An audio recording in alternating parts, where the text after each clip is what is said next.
Hello, Thomas Peterson. Hello, Richard. Hello, Feli. Hello, Conatis. Happy New Year. Hello, Richard Street. Hello, Empire. Hello, Sacred. Hello, Shrew. Hello, Yumi Force. Hello, Neferis. Hello, Minfog. Hello, Buzzing. Cristobal. Hello, Mutated Koopa. Hello, Octopus. Hello, Narcissus. Hello, Duncan. Hello, Smee Mode. Hello, Real Razor. Draco. It's a king noodles and win, yeah. Yeah, I mean, you play more, you get better at the game, and it's learning. Oh, Jim. Oh, God. Oh, Oscar Astora. Oh, Fierbert. Oh, Zawa. Oh, Maximiliano. Oh, AJ. Oh, Matra. Oh, Reflex. Max.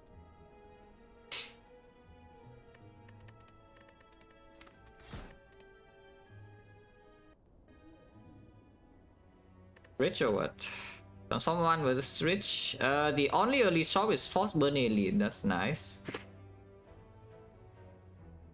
And it's not even such a good part here because maximum elite is, I guess you can do 3 on the left, but the fire portion will be on the right side. And so you have a curse, and then you have a floor 6 burning elite, and then you have to fight floor 8 elite as well. Other choice is that you don't go to early shop, but you have like elite number 1 and elite number 2, elite number 3, elite number 4. It's one fire act, as you don't have fire in this act to rest, so you better be strong. Oh, that is a strange map. That is actually a really strange map. I wouldn't say it's bad yet, but it could be bad extremely fast. If the opening card rewards are not strong enough for you to actually handle this with Burning Blood, you know, it's terrible. It's like unplayable. In fact, you die here. Or your run collapses somewhere this portion if you don't start on this side and then take the goal, for example. And your deck will not be so upgraded, yeah? And if you want to fight the 2 elites, and the 4th shop is also here, so you're not even so rich. Transform is also very uncertain power boost. It's a very uncertain power boost, and you don't have the early shop option unless you want to fight burning anyway. But if you path to the burning, yeah, then the goal simply will just make you stronger compared to Transform 1. Even if it transforms into some like what Carnage or something in this kind of path, is not that good compared to the 250 go into this. So, you know, there's no certain power boost here, and there's also no really pathing option. Which means we have to hope that the game doesn't like completely screw you, yeah? Basically. But yeah, this is just a curse for 250 gold, and I don't really see why Transform 1 would be the pick. And we are, the moment I click the go, we have to go here, and it's like no. There's no real option, you know, to click the curse for 250 and then not go to the shop. That's just nonsense. So we will have to fight Burning Elite, so hopefully this elite doesn't roll like the worst thing ever. And hopefully we get some resources in these nodes. Injury, that's fine. That's the second best curse. Not quite clumsy, but you know, good enough. Hello, Papa, thank you for the plus 43 months, special lot. I am running into Burning Elite on floor 6 because, you know, there's no other pathing option. Unless the Ironclad is so strong that we can just accept a curse and then go here and then take this shop instead. There's a 0-5 Act 4 elites into Hexagons and then we farm. Yeah, probably not. Okay, next question. Yeah, next question is that do I want to start here or start here? If we start here, then we have to do 3 easy hallway fights with the... Yeah, we have to do 3 easy hallway fights with the curse in the deck, yeah? So maybe you bleed a little bit more HP, but you have an option to go to the 4th fight here if you feel like, you know, that's a boost. And then of course you have more gold to even spend in the shop in the first place, you have more information, you went to buy potions, like what bad damage cards you need to accept in exchange for losing a little bit more HP in these nodes. If you go here, of course, you can get the free remove on your curse or something. I mean, this curse is not so urgent to be removed. It can stay in the deck. This curse can actually stay in the deck for a while. It's okay. It's not that bad. It's just an injury. You know? It doesn't hurt you. The death draw where it doesn't actively hurt you.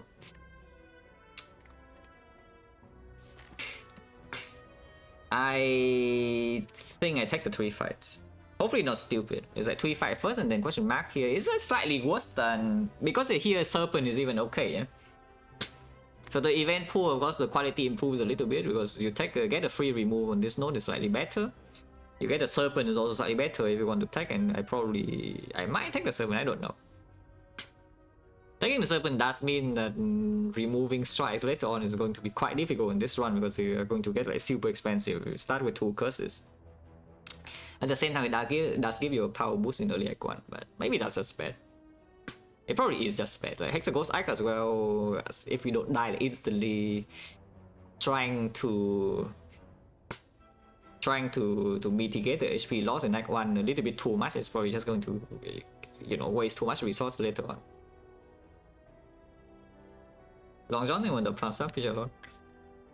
So maybe just 3 fights anyway, and then maybe just 3 fights anyway. Hopefully I don't get like Giga Destroy here, by the way, because we have no near bonus in these nodes, and we already have a curse. So normally I can already kind of loses HP in easy hallways, yeah, without additional support. And this time we even have a curse, so our draw order is going to be worse.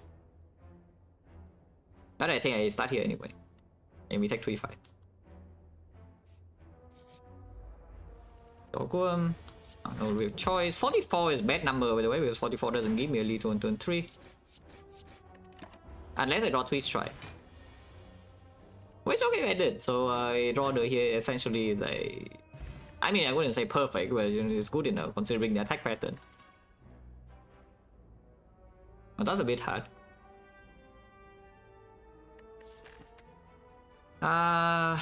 Probably still Shockwave though, because the Ike doesn't really allow me to upgrade blood for blood so easily. Yeah?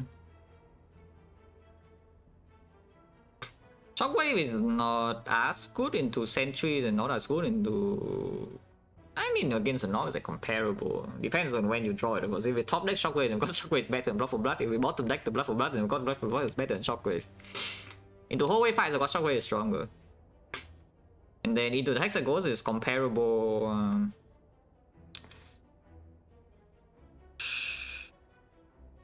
But yeah, Burning Elite, then it does make Lagavulin a lot more manageable. It also means that if you enter the North with like 60 HP or something, you probably never die. Like straight up die in the North fight.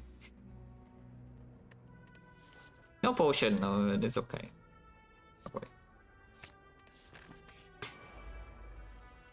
Shockwave is already maybe doing something. I don't know whether it's actually doing something or not. Because playing Shockwave here, we attack like 6, and then the other line attack only 5 and also open the kill next turn. Yeah, we have Curse, so I don't think I'm even playing the Shockwave. Yeah. This guy rolls 12, so I just play Strike and then double defend.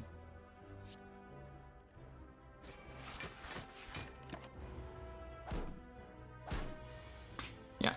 And now we can actually kill this guy while still drawing a defense. Drawing 2 defense will be better, this guy not attacking will be better, but you know, that's already... It's not a horrible case considering a curse is in my deck. Always kill with 2 even if we draw nothing here. Okay, Fear Pot, yeah, Shockwave, yeah, faking blood for blood. What weakness? Yeah, sure. Into the Hexaghost, well, hopefully solves it. It's a kind of you never know whether you can count on or not, yeah, but you know, it still helps. On average, it still helps against the ghost. The North right now we do have the Fear Pot as well, and the Sentries, like this against Burning Sentries is not bad because it basically always lands. So it does stop you from bleeding out too much. You could still bleed out a lot, yeah, but it does stop you from like, maybe taking 60 damage in that fight.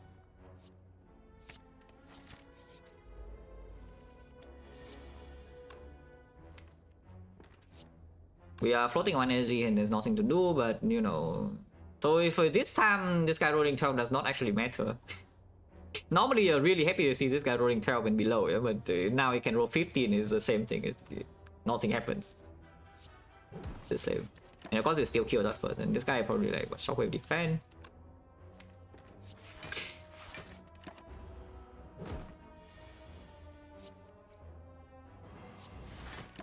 Destroy doesn't kill though, so you know.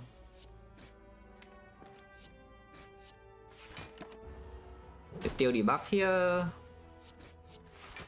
Always gonna take 1. Ever a lot of slams, so I could brick this turn, but okay, I didn't brick. Potion, low rolling gold, but maybe it's not that bad because it did high roll the curse, so it's not urgent to remove. Almost Driver's Anger without the upgrade in this act. But we also have a curse, so the anger value is lower. Promo Strike, of course, is way better later on. It's not comparable, like Promo Strike is insanely better compared to anger after we leave Act 1. So now the question is whether I can leave Act 1 safely or not if I take this Promo Strike. Because, yeah, expensive, yeah, a little bit. Full cost. Not that easy to play, And then in Hexaghost, the anger outperformed. Like, of course, we know this is better in Act 1. Yeah? So it's a couple of questions. Number one is that how dangerous is it to take the Pommel Strike in the first place? And number two is that how likely is it that Pommel Strike will be green? Because Pommel Strike minus is not necessarily better than the anger. Pommel Strike plus is way stronger, but Pommel Strike minus is not so.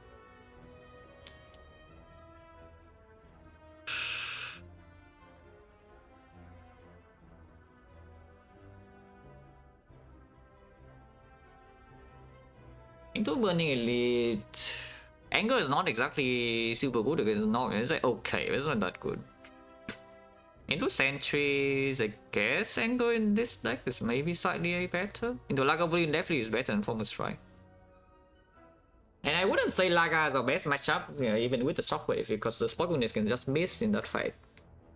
The Spot and the Sentries will not really miss, and the Knob we do have guarantee that we'll be permanently vulnerable. A Spot matter with this choice? No, not at all. Yeah, it's like Pommel and Anger both are okay, but Spot Units are not amazing. It doesn't really change anything. If it's Headbutt, for example, then Spot Units can make a difference. Yeah.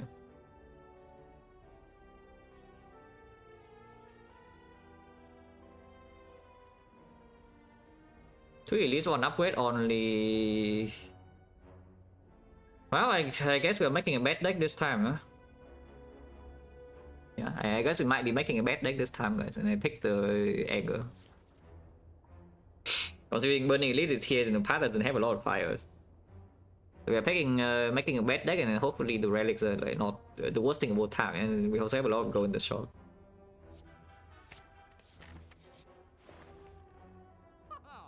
I mean, nothing's on sale. We can buy the thing that make a good deck, but only if you actually see the skills, and we only see 2 skills.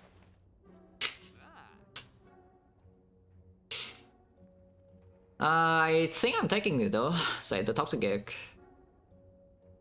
After the Toxic Egg, you can choose. You have the Immolate in here that you can take, or you can take the Potion, or you can also take the Remove and Curse.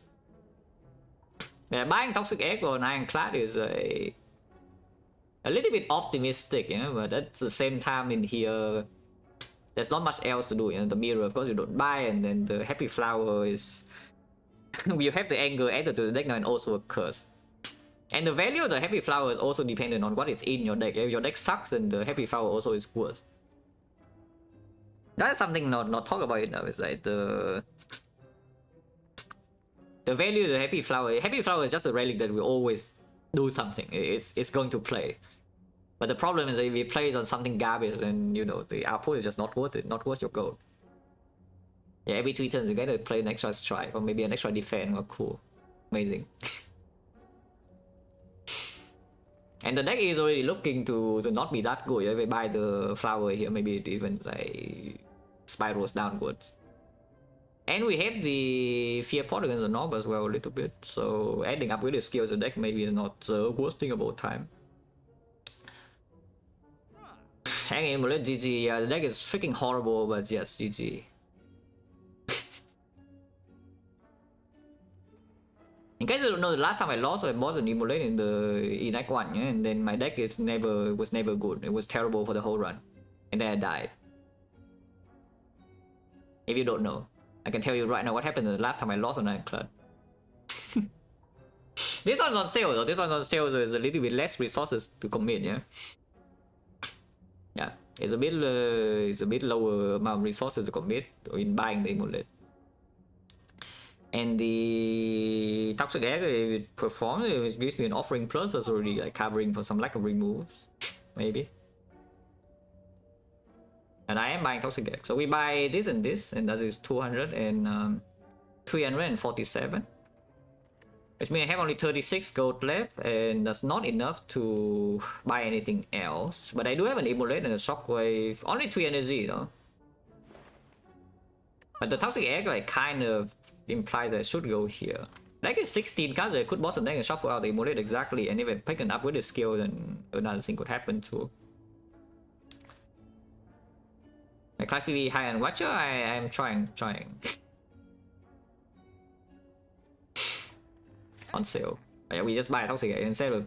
This is the safer choice. Like, you take a potion and the Heavy Flower and the remove, that's like a safer choice. Because you can afford this, you can buy 5 pot Heavy Flower, remove curse. That is totally something you could do here. You have enough gold to do all that. Toxic Egg is the slightly riskier option, but in the past with like no fire like this one, and the deck is already looking to not be very good later, yeah. Because we have like already 2 attacks and a curse. You know, behind on remove, your deck has attacks. Yeah, the moment your deck has attacks and no draw, you already feel bad, you know. Of course, it can be good very quickly. You see like an offering or something. You see like a P-box, you see a pyramid, everything solved. But the main point of the Ironclad nowadays is that you deal with the runs and you don't see these things, yeah. So I think I will actually buy Toxic Egg and take a icon risk. I mean, it just makes sense. You have freaking Burning Blood, you have an Immolate in your deck in the Hexaghost Act. If you don't take the risk now, then when or not you want to take the risk, it's just like wait along for the game to hand you a free win or if there's any portion in the run where you should take a risk on Ironclad, it usually is the Act 1. So I just buy Toxic Egg. And hopefully I don't die for it, because I could... The run could collapse completely when I buy this over like buying something like this. If I buy Toxic Egg, then we go here. Of course, we draw an advanced Hoy, but again, we still have Burning Blood, and now the deck has a Immolate, Shockwave. If we don't draw Immolate, of course, then we see something nasty and everything sucks, but you know, that's a risk again I'm willing to take. It's here. So we're on turn 1 in this fight usually means we're fine. We are 1 damage off, by the way, so very cool, taking 6. This is 31 and this is 9, it's on 4, it's on 41, so we are 1 damage off. I mean the same is dead next turn either way, they just take 6. So we took like what, 4 damage net? That's not the worst. No potion, 10 gold, yeah thanks. Potion chance 60% no, so there's a decent chance that we actually get to the refill potions here. Upgraded. And we already have the Shockwave, yeah? And the attacks are 2 cost. It's green.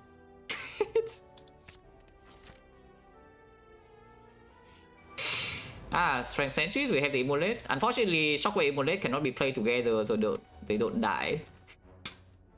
But you know, it could be worse. The ideal draw here, of course, is that you have Shockwave first and Immolate later, yeah? But if you draw both of these together, it's a little bit sad. But of course, Immolate is better to play than Shockwave, yeah? So you play the Immolate. Just that after the Immolate, do you play Defend or Strike? If you play the Strike here, you open... I mean, opening a kill next turn, of course, is better than taking this crap. Usually we do have a kill. Of course, like 15 is an awkward number because Blast Strike is not killing, so we need 3 attacks or Spokeness and 2 attacks. If that's the case, then is 17 better? Because 17 is exactly the same, you know, it's like 3 attacks or Spokeness, 2 attacks.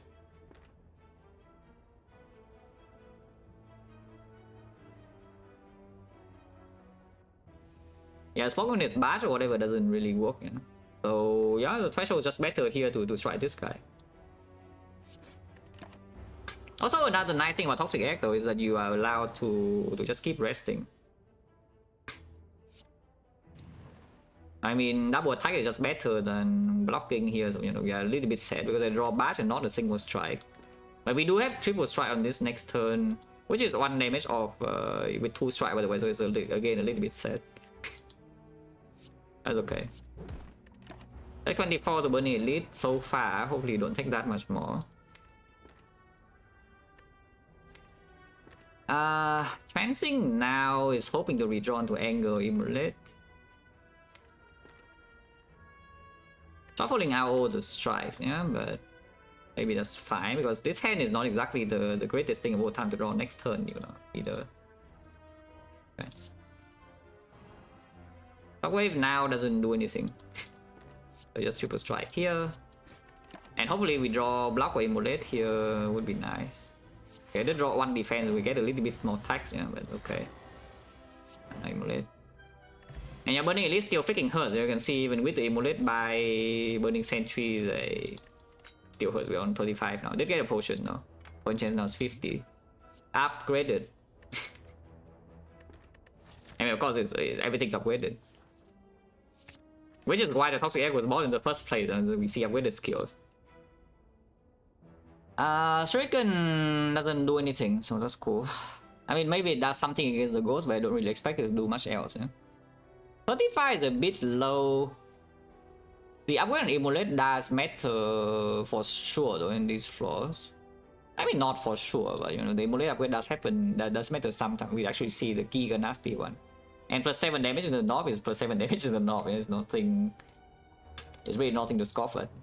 And against the knob, we do have like Fear Pot, Strength Pot. I can use both if I'm scared, because you know, I still have a curse in the deck and a lot of skills, and actually know only like 2 attacks, and one of them is not even high impact.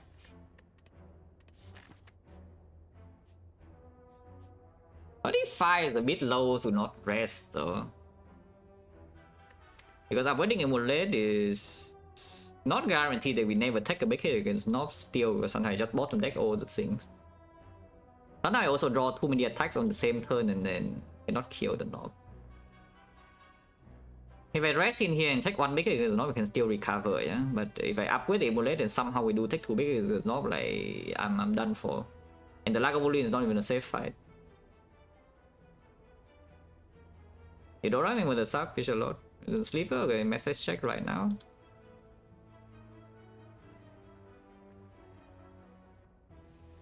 Okay, sure, you can be here for now.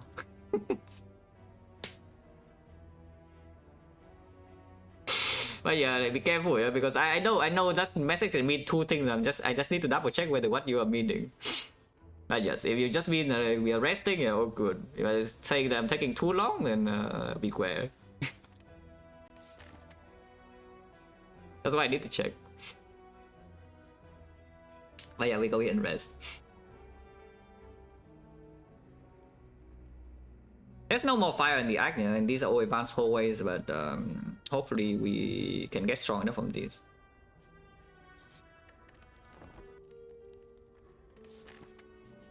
And like a Bullion. We set a Shockwave here and then... Point chance 50%, so I can do the thing. Spark Units will miss unless I open now, but opening now is just Immolate without Shockwave seems horrible.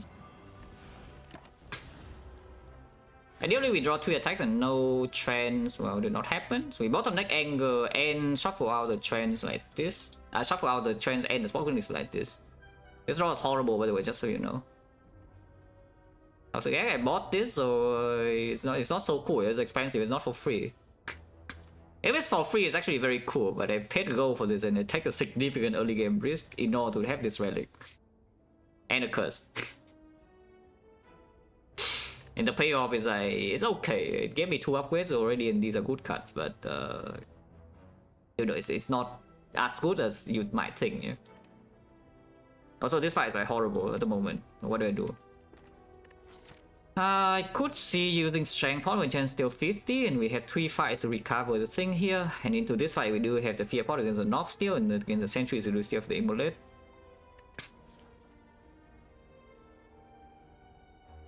Fencing... Do I care about shuffling in spot weakness? Because I do get a Shuriken stack this turn, and also if I use Strength Pot, we have 3 Strength already. Nah, I think we just trans immediately, right? Yeah, I think we just trans immediately instead of wasting my energy on this. Okay, so now we Strength Pot, yeah, because I don't. If Spoken is misses, even with Shuriken, Shockwave is not like permanent vulnerable either. It only has 2 turns left. And this Bash is not even so easy to play, because it could draw like Bash, struck it off, and suddenly it's vulnerable again, but it's not so... It's not so clear. And you cannot trust the Spokeness to land later, yeah? It's already shuffled out, you know for sure there's a land next turn, and you have only 3 draw, maybe 4 draws here for Spokeness to be here. Boy chance 50. Very good. Well, did not draw the struck, so you know, sucks to be me. I mean, at least we can play the Bash in peace, so you know, no struck. Playing the Immolate here doesn't make any sense. Next time we have Shock Plus and we just block. Ow.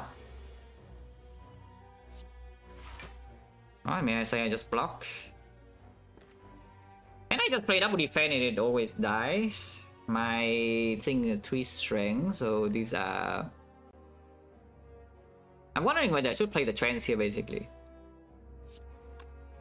The thing here 12, so if we draw on the 2 angles of this trance and we kill immediately. It's probably fine, the trance. Okay, 1 angle. That's fine, no? Like this is safe to double block. It's safe to double block.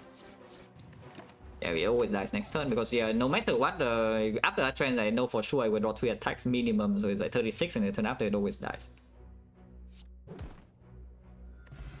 Matryoshka? Well, I mean, if there's any time to get Matryoshka, maybe it's before like 1 chest. I would like to see a more concrete lyric, but you know, it replays itself immediately, so it's not that bad. Oh, thank you. The Evolve to go with the Immolate and the Hexagons and what? It's not a very good hallway card, this Evolve to, you know, walk into this portion. We can face Sentry's rematch here. Not rematch maybe is more difficult, though I don't know. I mean, not rematch, right? Not fight in the first place might be more difficult. The Evolve definitely helps against the Hexagons, you know, so like how scared are we in that fight at the moment? I mean, kind of scared.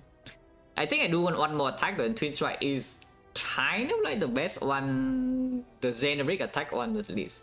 Of course, I would like the Pommel Strike more, I would like maybe some uppercut, I don't even know. Like Shockwave already uppercut is not that good. It's still okay. But yeah, as far as strength scaling attack go, Twin Strike could be the thing. And we do have strength with Shuriken and a spot weakness.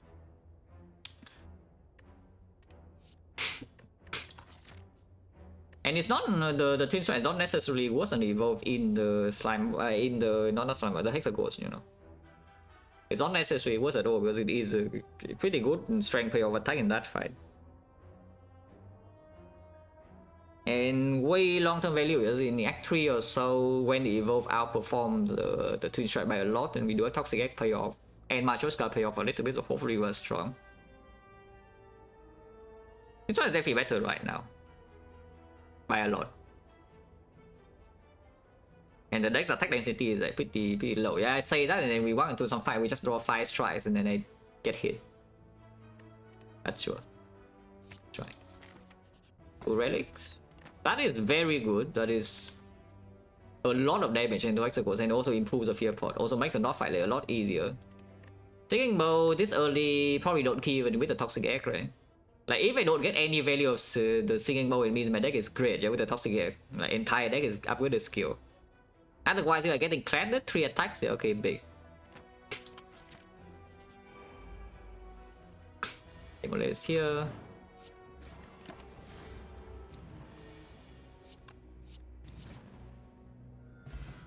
Another fear point. I should have used fear point on Lag and keep the strength point apparently, my bad. Fine, no?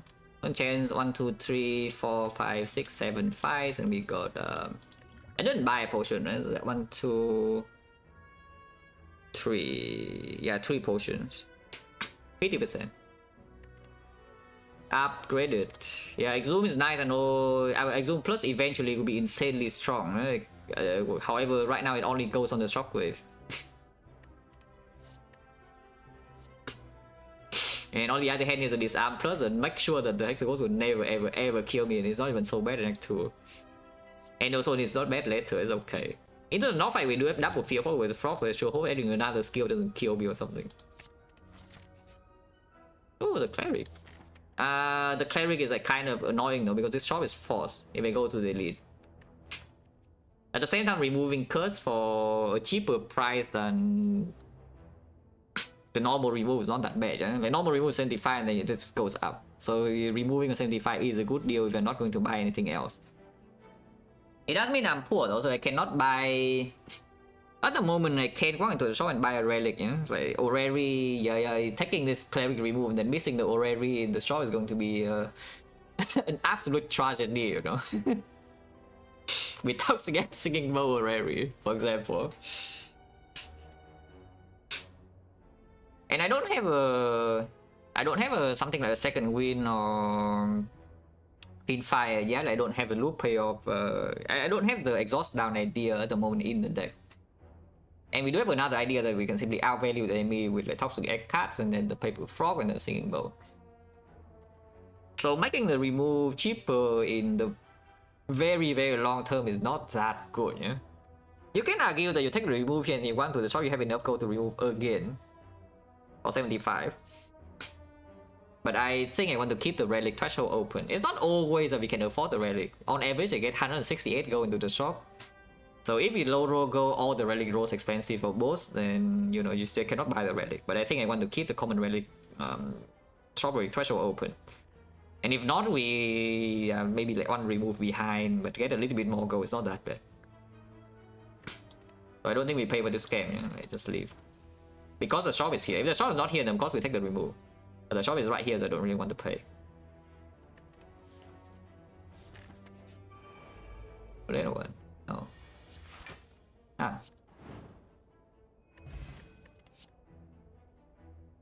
World Cry Plus, of course, better than Skip, but is it better than +2?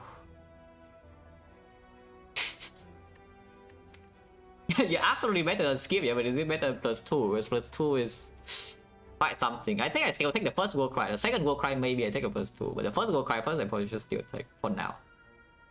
Before seeing the boss relic and whatnot. It's okay, it's over 1 fear point, yeah? Oh, low roll goes slightly, by the way. Oh yeah, the still curse will cry one time. Well, we know that we have vulnerable into the immolate, so that's cool. And we don't need to use potion here, probably. With the bash on turn 1. Hopefully not stupid.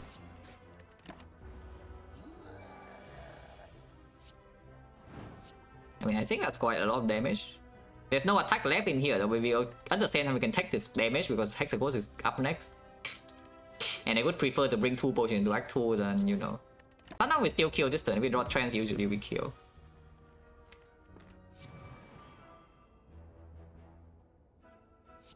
Oh, we do kill. The bull. The drop kick. Yeah, nice singing bow away 0, but as I said, right, if the singing bow stays at 0, it means we add like decent cards to the deck. Or you can do the armor. Armaments in here we do have, you know, the battle trends and, you know, all the attacks are not green, and I don't think I care about Shockwave upgrade that much at the moment though. And the upgrade probably goes on Immolate for now, and if we see a second Shockwave then it's also like Giga Green. And just strong looking run, is it? I mean, I bought this. I didn't die in Act 1 though, so... You know, I bought the Toxic Air and I didn't die to this, so you know, the situation is probably not so bad. But yeah, we are really behind remove, so I'm not so sure how strong we will be at some... when the game goes like super late, yeah? But hopefully the Toxic Egg is strong enough to cover for the... for all of this crap. But yeah, dropkick, like very good with Shuriken, pretty good strength payoff, like very good for looping ideas, and with the paper frog, and we already have the shockwave and the fear port, like cannot be so bad, right? And I don't actually think the Armament Plus is stronger than this, yeah. Anyway. Yeah, and going into Act 2, my deck has like only 1 block card added. And a bunch of attacks and a curse. And I went to Tips and -22, I went to Aquadome, -21. And I die like 3 floors. Because the armament is definitely better than... The armament... Egg, yeah, egg I bought though. I paid 263 for that. It didn't come for free. If egg comes for free, the position usually is very good. That I paid for this one, you know, the opportunity cost is quite high. Yeah, because the armament is definitely stronger in early Act 2, you know, compared to dropkick. And we can claim that with Paper Frog spot weakness, I can kill Act 2 boss already, even if it's a champ. Yeah, spot weakness against a champ, you know how that goes. I don't need to really string the deck down into like some pseudo infinite, some have Act 2 damage.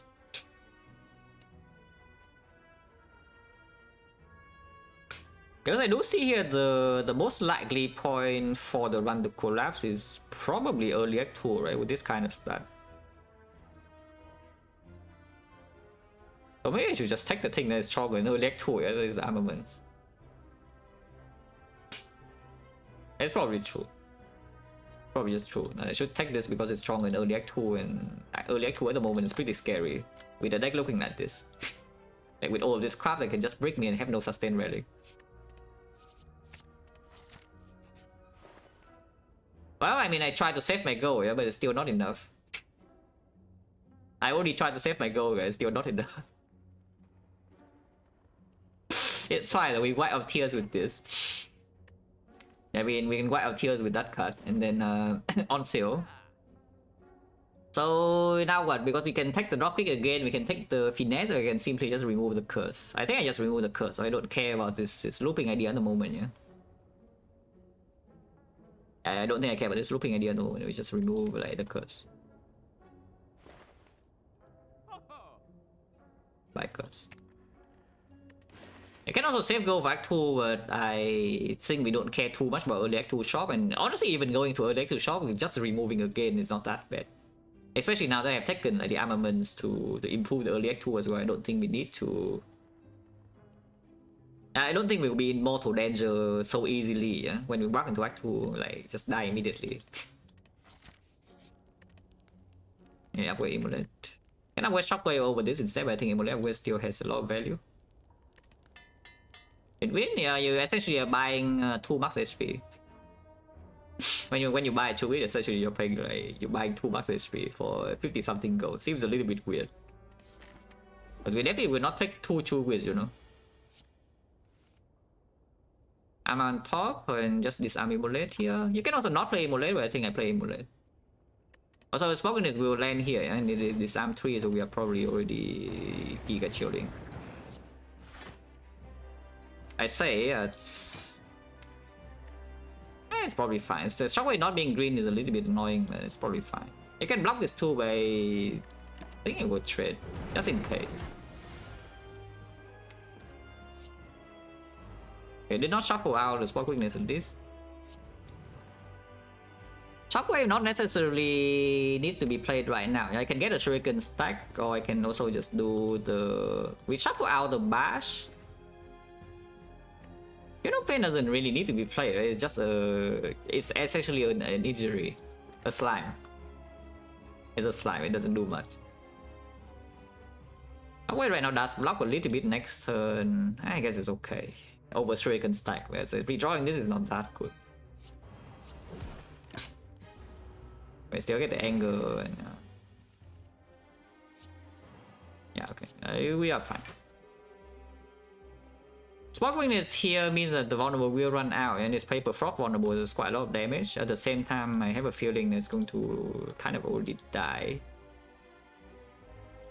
So 3 strength compared to 3 vulnerable. Vulnerable actually just more damage, though. The Paper Frog is just ridiculous. Yeah, vulnerable actually just more damage. So this spot weakness. Okay, fine, vulnerable.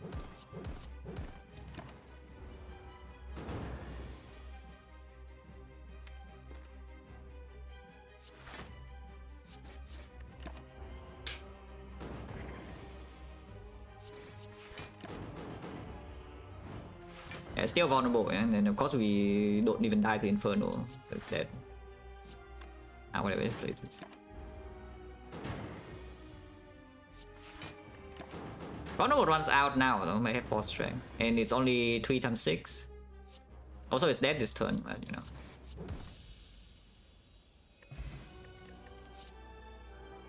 That guy's pretty good, I would claim. It's okay.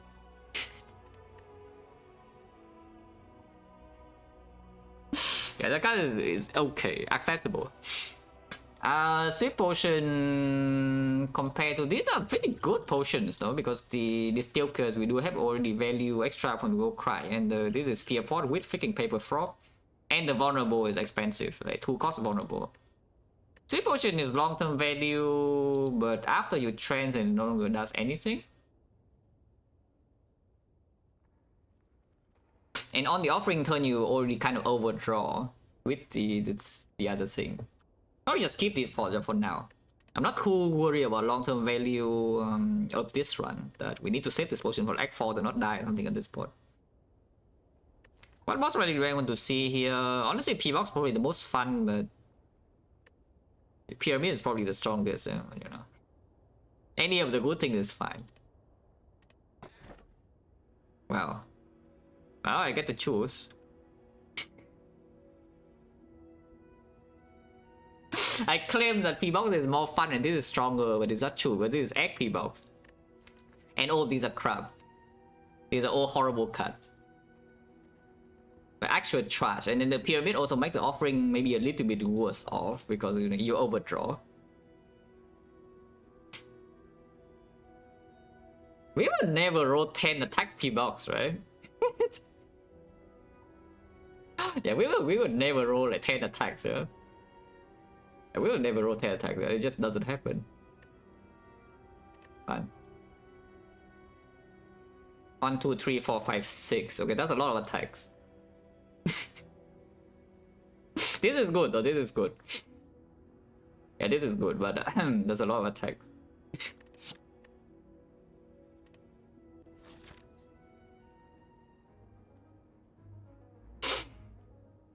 Okay, so for some reason I don't have a pyramid.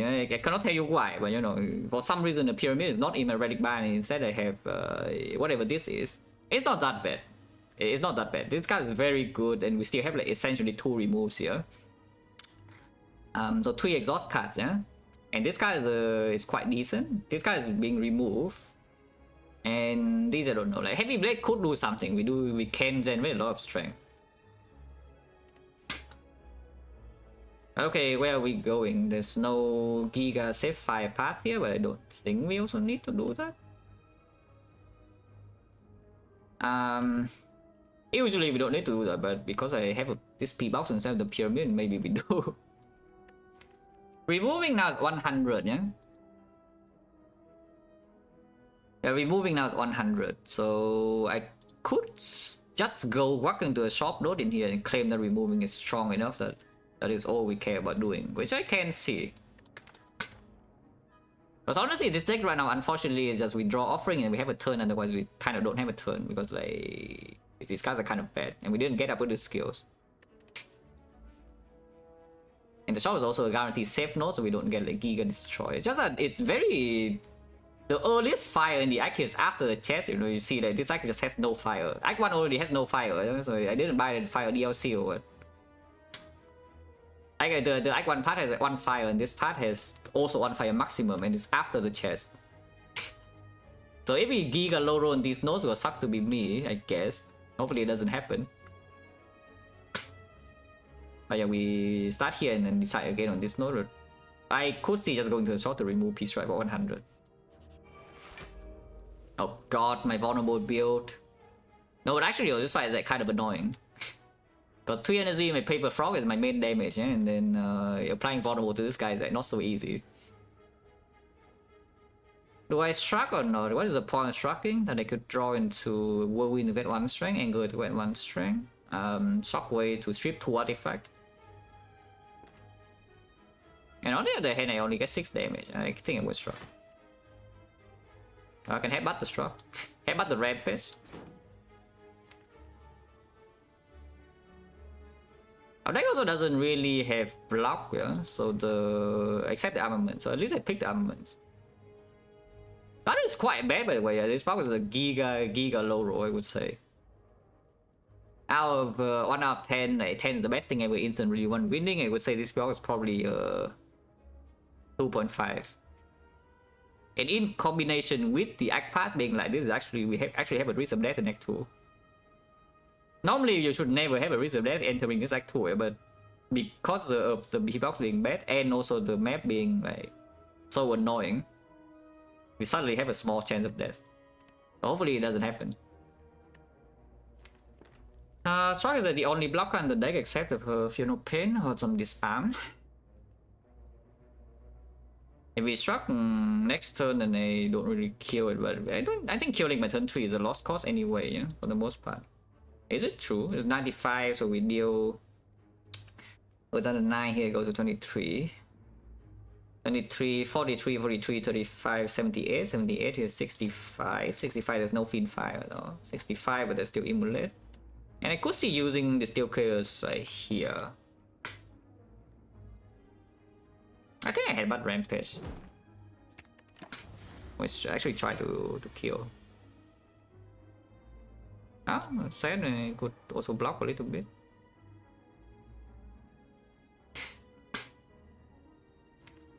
Offering next turn is not bad, and we could change the plan to blocking again. Is now I just play the Shockwave, and the next time we have Offering. Ignoring a chance, and I put the Offering on top, play Shockwave, block 6, take 5, and next time I play Offering and take another 6. But it blocks 3 and I draw a lot of these cards, and maybe you can disarm it. Or maybe we can even kill sometimes. Otherwise I can Offering immediately and attempt to kill it.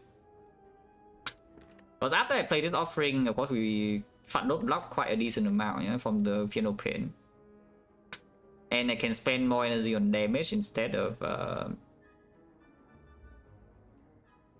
that's kind of fact though, because we are trying to kill it without vulnerable if I'm going to play the Offering now. So it's like 4 energy where I draw a lot of cards, but I do have the armaments. 78 is a lot, yeah? 78, we play this still on 50.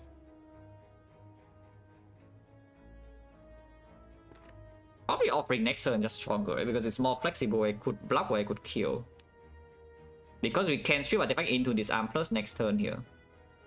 With the Funeral Pain that doesn't... I don't actually take that much damage. But if I play the Offering now, then I'm forced to kill. If I play the Offering now and I fail to kill next turn, you know, we are immediately in a horrendous position in this fight. At the same time, I do get the bonus better trans draw though, because if I Offering now, of course I can trans immediately. So we draw +4. Not that important though, to draw +4 into this. Of course I could just bottom deck the disarm my next turn. If that's the case, can I still kill? We would have 5 energy, and so after Shockwave I have 3 energy and it's still on 78. 2 energy is 78, no strength. This would be 49. This would be 10. So 59, 59. If we draw Immolate, Anger, Twin Strike, and Shockwave, I can kill. This is a combination that can kill. Otherwise, I guess this Steel Chaos can happen, huh? Yeah, sure. Try to block.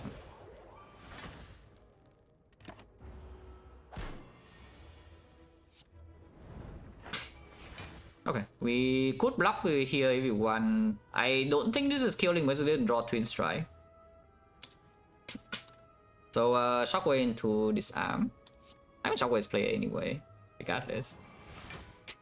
But yeah, this is only 49, 59. And we need 15 damage for the last energy because the boot does deal 5 damage. Yeah? But we don't have 15 damage of the whirlwind. It's only 8. So we block instead because playing the disarm. And then yeah, play the armor. I think I will also play Brutality though. This does mean I would probably take damage this turn as well. But it's okay. And next time we can get out, preserving the potion. Potion is still pretty good.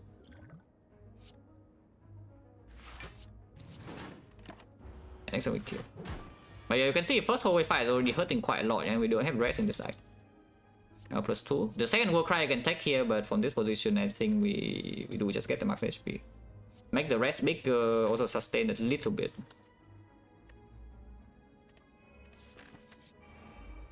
The Thieves. Shockwave is top deck at least.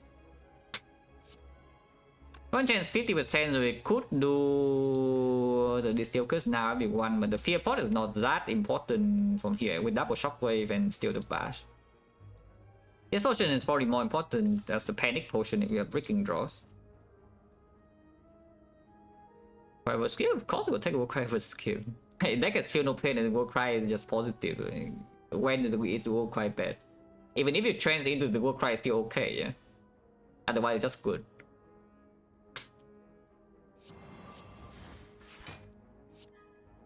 Immolate is 49. But we could open a kill on this guy. I probably should do this. I think 11 we are bleeding, yeah? Try to see at least. Yeah, trying to immolate is fine, so we don't need to play offering here. Next one always have detour. We didn't lose too much. I lost the 11 HP here. And we heal up 6. A potion went in 60. A second win. Well, that will work great with the deck. Pyramid already won, by the way. Just so you know, we see this guy, we win. Pyramid, GG. Instead, I have this box. It still can exhaust some powers, of course. And we do have the hand feel, and we do have the feel no pain. But suddenly my deck has like 1 more attack than usual. It changes from 5 attacks to 6 attacks. Yeah? And the second win is not as good, but it's still okay. Go to charges because it's a safe node, because the opening floors are not amazing. Probably, and if worst comes to worst, you can just remove an attack to improve the second win as well.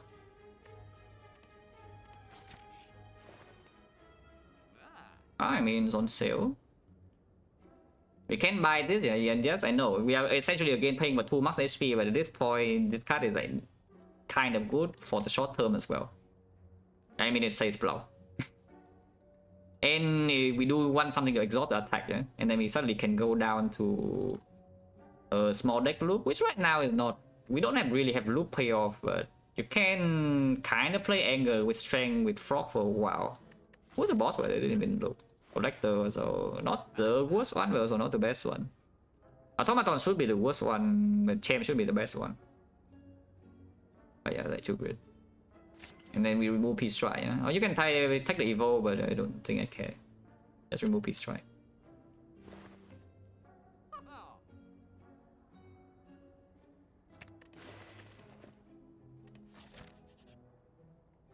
$21 is a very steep cost in this kind of bag. Extremely steep. We do not have fires.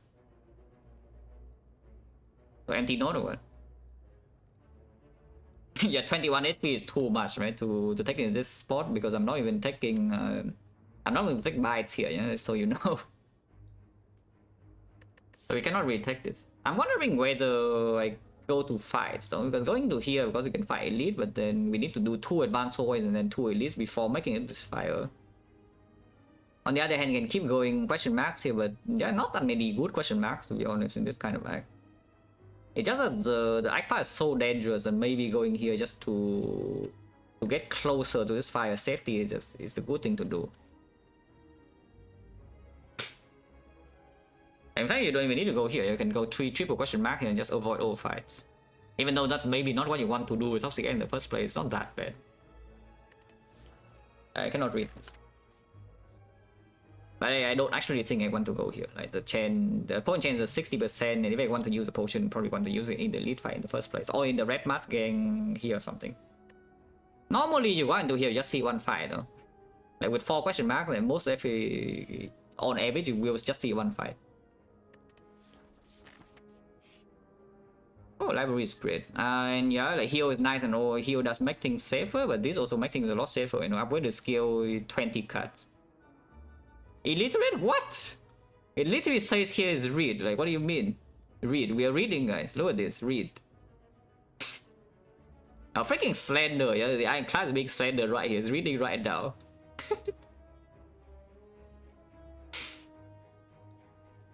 I've seen better. I mean, I've seen worse, though. I've seen better. We probably take a second struck. Unless you tell me it's time for the bloodletting and we go bum bum. There's no Dark Embrace though, so this bloodletting is not going that well. There's no power through. Yeah, I think the best thing I would like to see here is a power through plus. I'm not sure it's an offering, second offering, but the power through would have been nice. Another Shockwave Plus, but we already have 2 of them, yeah, deck is also relatively small. Yeah, it's probably just Shrug, right? Unless you tell me it's Intimidate or something. Or Sentinel somehow is better than Shrug, but I don't think so. Or Havoc. Havoc is not the worst thing here, but also probably not that good. We'll have to choose with the exhaust attacks. Okay, that's Shrug, yeah.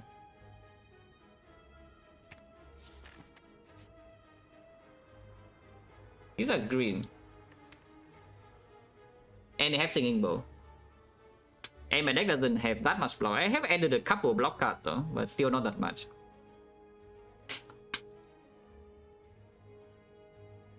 How dangerous is this Act 2? I was thinking about that a little bit because I'm fairly certain these just make us stronger inside Act 2 itself. And maybe until Collector then it's not as safe.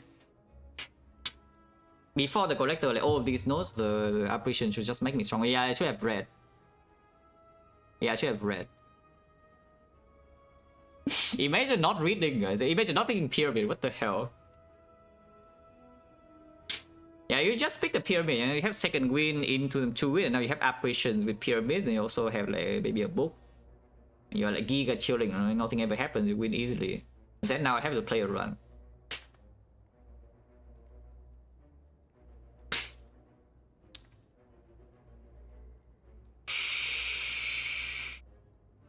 Apparition plus...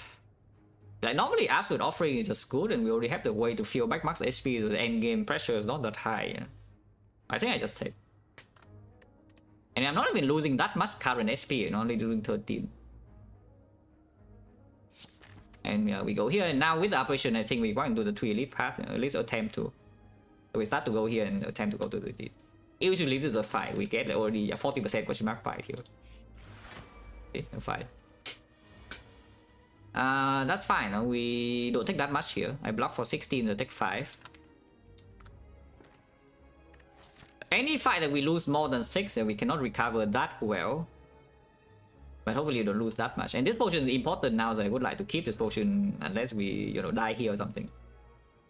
And yeah, I'm not going to play Brutality. I'm going to second win anyway here. Take 5. Get it drawn up.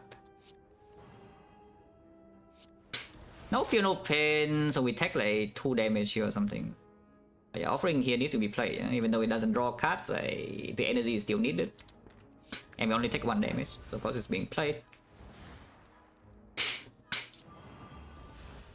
Just Shockwave. You can kill this right now to block this one, but before the operation run out, I kind of need this to die, so I think we just take the 1 more. This doesn't kill, but it does deal 5 damage here. And this only heals 1 back. Also plated armor that deals damage. I'm taking 1 more because I cannot draw the thing to block the 1. At least the operations are here, yeah? Like without the operations, we get hit for quite a bit, no? Don't you think? Yeah, so the minus 13 current HP probably already gets paid inside this fight alone, yeah, with the operations. So it's not that bad. Next turn, of course, we kill both of them, but it's a bit painful already.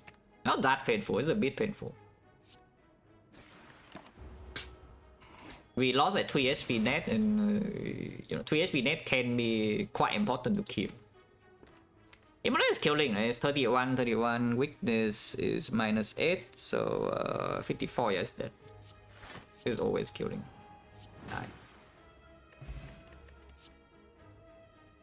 Another War Cry with Operation Any Reach is good, but at the same time, any max HP is good. You can take the Pommel Strike here to have loot payoff because you can take Pommel into upgrade. And then after you exhaust down slowly with the second wind thing in here, you can like Pommel into anger, into trance into anger, and a bunch of anger shuriken with some strength with the frog. Like we just kill the enemy here. And yes, the fire at the moment after taking operation, resting is not even such a concern anymore, so the upgrade could go on the Pommel Strike. Drawing the Pommel Strike immediately seems good though, and right now we're just outvaluing the enemy with playing 3 operation. Hopefully the fight ends. In the good way, not the bad way. Exhaust down now, it's not that hard. It's not that hard, but also it's not that easy, and we don't have like immediate payoff. Yeah? So exhausting now is not the top priority here. The top priority is that we win the fight during the operation turns. And maybe the Pommel Strike is not the best thing to do that with for at the moment, considering we don't even know whether we get Force Energy or not, and there's no Bloodletting. Just take +2, yeah? Like +2 with just more max HP with operation. This kind of run cannot be that bad. Flex Potion compared to Fear Pot. We already have double Shockwave, but it's not guaranteed to land. Probably still better though, the Flex Pot.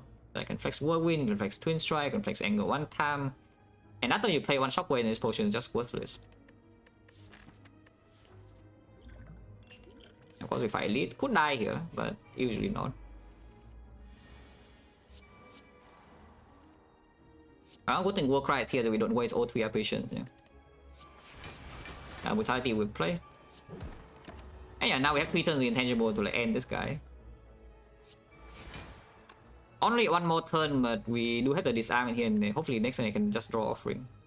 But it is debuff now, so you see the Fear Pot wouldn't do anything. Okay, we did draw Offering this turn, which is very good because I can save the Offering cost here with the operation turn remaining.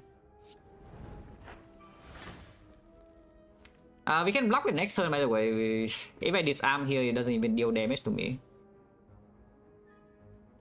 But do we have a guaranteed lethal or not? If we do have guaranteed lethal, I should go for that. It seems pretty hard considering it still has 170, yeah? But maybe it's not that hard with Paper Frog. I could do something like Immolate, Headbutt Immolate.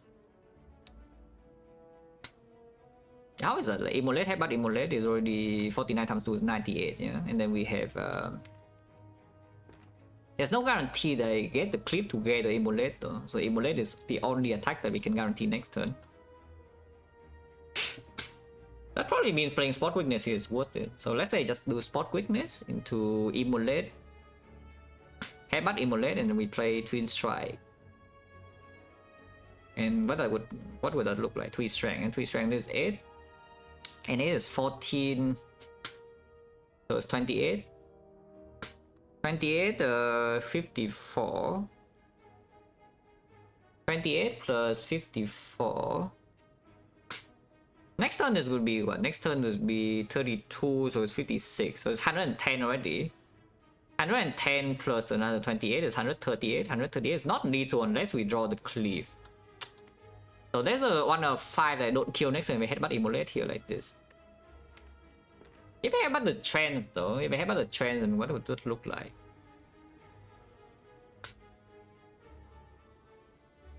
Of course, if we block, then we always win. Yeah, but the problem with blocking is I lose 1 more HP to Brutality. Preferably, I don't like losing 1 more HP.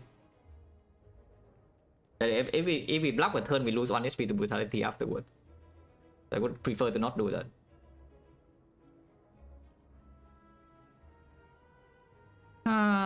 Maybe it's not that good to do this thing. I could trance now to no, because if I trance now into not the Cleave, then we can just... Yeah, we can just do that. Okay, it's not the Cleave, so now it's guaranteed. Now it's guaranteed they have Immolate and Cleave next turn, so this just kills, right? With the Spot Weakness, Immolate, Headbutt Twin Strike.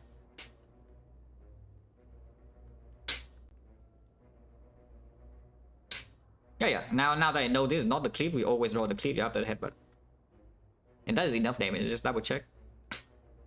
This would be 3 Strength here on this. So 31, 31, 54. 54 next turn, 56, 110. 110 is 28, so 138. 138 is 21. So 159 is dead. Okay. Die.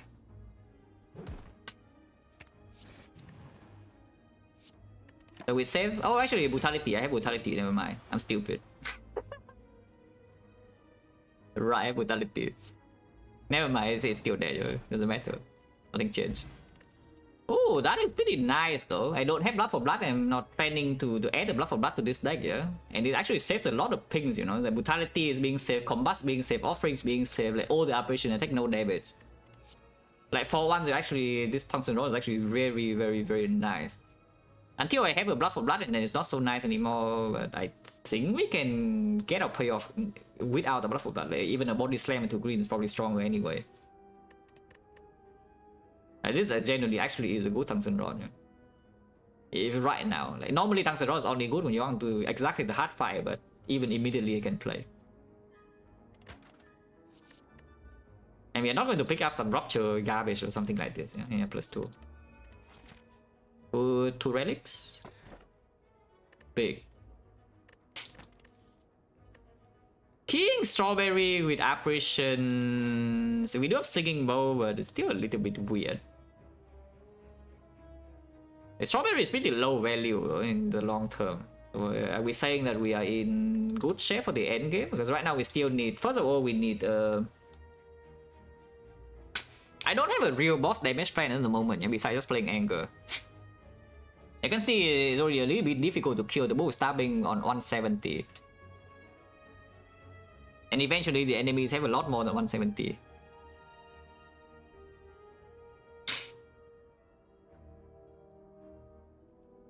With the tungsten rod now... Slavers, if I break turn 1 is still just bad. I would like to actually keep this still curse for a very long time. Probably do key, yeah? Probably do key. No, not key, probably do tech instead of keying, I mean. I do just take. We do have the Omamri to prevent the curse key from screwing me as well, so, you know. That's like having to open the chest, not like killing me even if I get the thing. Yeah, let's take a strawberry, it's fine. Hopefully I don't die for it, because the last time the run died was also because I took a marginally positive relic in Act 2, yeah? And then I need to key back a prep. And keying the back actually killed the run because we were like very, very close to winning. I just break a little bit in Act 4. Can use Omamori here, or I can just take the fight because it's toxic Xing, but at least we get 2 marks. And this potion is replaceable. And we do need to find like a damage plan for boss fights at some point. Sure, take the fight. Spot Goodness will not miss. If you want to do that, because you could also put apparition on top and it seems kind of better. Yeah, maybe apparition on top is a little bit better than Spot Goodness on top, you know, considering we have a freaking Immolate in the deck with some Shockwave. So like, who cares about 3 strength, guys? We don't want to think that. So they want 1 strength, they just want Whirlwind. I think I just want Whirlwind for 3, yeah? I mean, Whirlwind for 3 makes no sense, we still play Cleave. And then maybe 1 strength is fine. Maybe 1 strength is fine. Yeah, because we are losing 5 damage by again 1 strength. But Whirlwind for 2 doesn't even put them in Immolate lethal range immediately. Okay, fine. Strong. I could also play the Funeral Pain there, but with the apparitions I don't think we need to. Is Immolate. Okay, I didn't actually account for this, but we have Headbutt, yeah? So I play the apparition and not the Immolate here, because playing the Immolate here doesn't even kill this, and next turn we are fully exposed, which is bad, you know. Yeah, maybe it's like good for some people, but being fully exposed is not really my thing. Do I second win this or not? Because in case we bottom deck the Headbutt, I do need to redraw into the better cards. But then drawing block is not even that bad. Just hit here.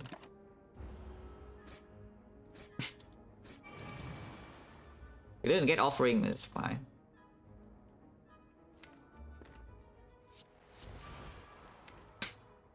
If I don't draw the Headbutt offering next turn, then it's a little bit weird, no?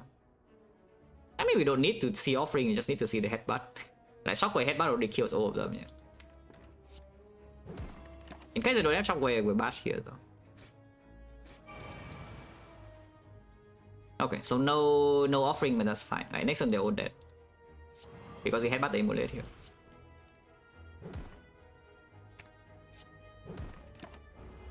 They're all dead, so we take 0.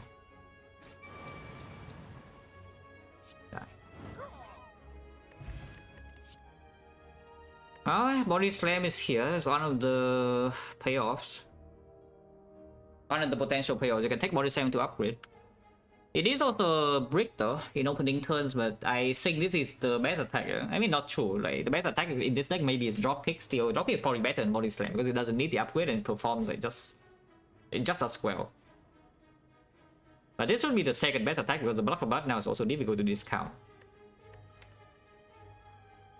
And we do have some big second win turns potentially. If you exhaust down, you do have like shock it offs, and you do have the supplementary block from the Funeral Pain. And of course, power 2, if it comes up, you want to pick that, and you can have power 2 second win into body slam. And plus 2, I think I just secure the thing now though, because even though it is a common, collector is also coming, and we don't have an upgrade target yet. You could also always upgrade this or this, but or you can take this to upgrade, or you can upgrade brutality even. Brutality upgrade with the operation HP is a little bit straight. It's still okay, I think. At the same time, we do have 2 fires as well. So I don't mind just picking body slam and upgrading it now. And when Cloud run plus week, no matter what, play with Frog. I think we had Frog in 2 runs. But that's probably enough to warp your perception. You know, like, the human brain just like that, you know. I think in the last like what 5 runs or 6 runs or so, I had Frog in 2 runs. But that's enough for you to think that we have it every run. Yeah, correct me if I'm wrong. Maybe I have it way more than 2, but I think it's only 2.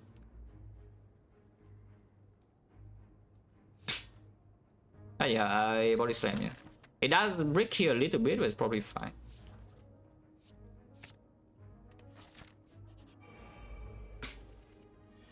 I mean, I did say right, it breaks here a little bit. But it's fine. She hits me a little bit and it's less fine, but I don't think that much. Yeah, true wit and then body slam twin strike I don't care about. Headbutting a true wit at all.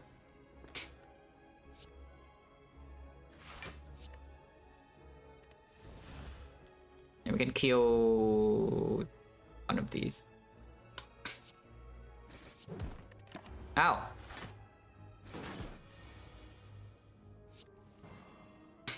Oh, that's kind of annoying.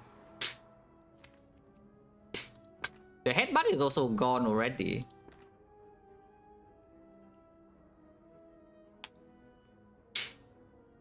Playing the offering here doesn't do anything. So I guess just feel the pain shockwave and then hope I don't break one. I mean, she hasn't buffed yet, so it doesn't hit me for like any damage really, but I don't want to ping myself for 5. Yeah? I mean, you still have Ibolate in the draw, yeah, like this. Boom. Yeah, just I play the card and all the enemies like fall and die. Cool. Thousand draws are very convenient as well for this deck because you know you can deploy the powers and you don't actually take cheap damage even with the thing.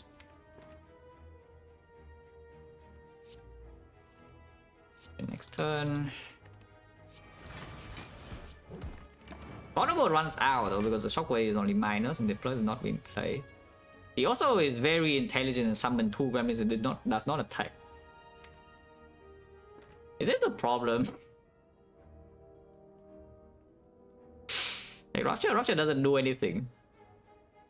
Like, oh, my self power is blocked with a tungsten rod except the offering, so the Rupture is completely dead. And even before that, I would not take the Rupture anyway. Yeah? But the Rupture doesn't even do anything.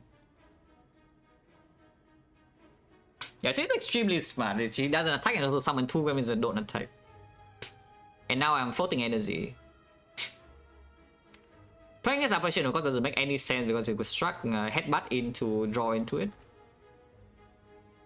Forcing her to attack from now seems a bit strange, yeah? But at the same time we also need to make progress. So you have an offering in here though, so probably don't need to be that scared. I say I have an offering, so probably don't need to be that scared. I can show with the spot now. Do much anymore. Okay, she attacks now. I have an offering. Honestly, I kind of want to trance first, but trancing first can lead to some horrible things, so maybe I should just take the 5, yeah? I kind of want to not pay this 5 HP, but let's not be that stingy. Yeah, let's not be that stingy. Okay, -5. Good job, leader. You got me, leader. He's dead, right? This is 12 and this is 21 is minus, I say minus 8, right? 21, yeah, 50.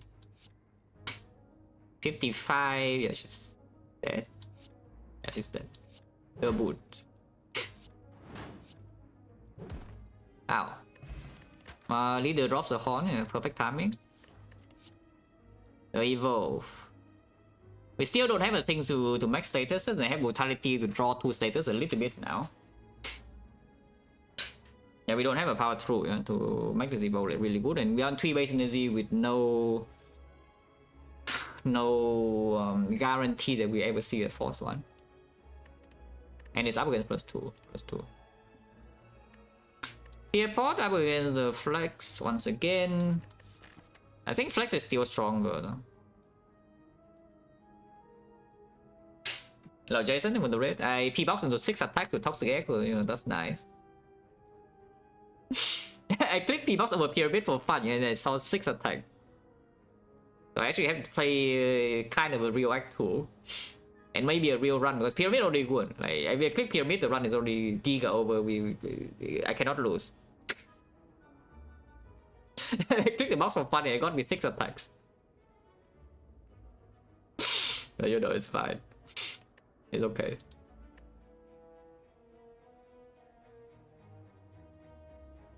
And yeah, this is a lesson to you. As I do not have fun in this game. You try to have fun, something horrible happens.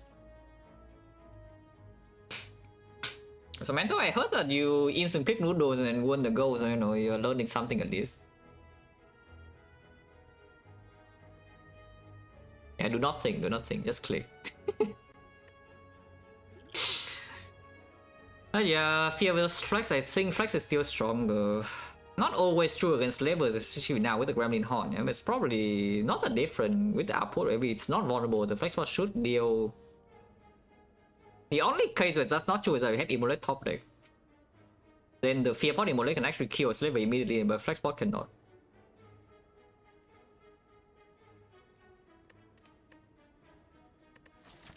Artifact wise, we haven't seen any artifact shop relic yet, yeah, but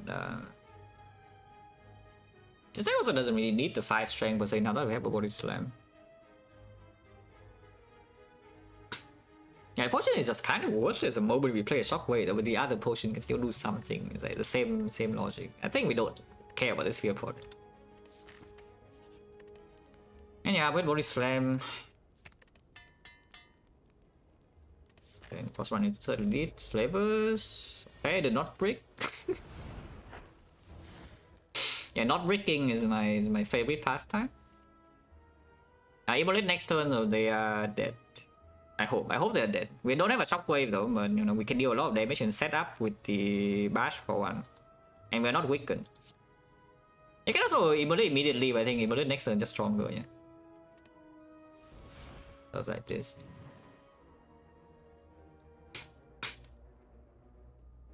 Yeah, so like we bash here. If body slam, no fear, no pain, that's probably fine. Actually, should I play Cleave even? Because Cleave doesn't kill with Immolate. Immolate is only +4, so it's 32. Okay, fine. The boot.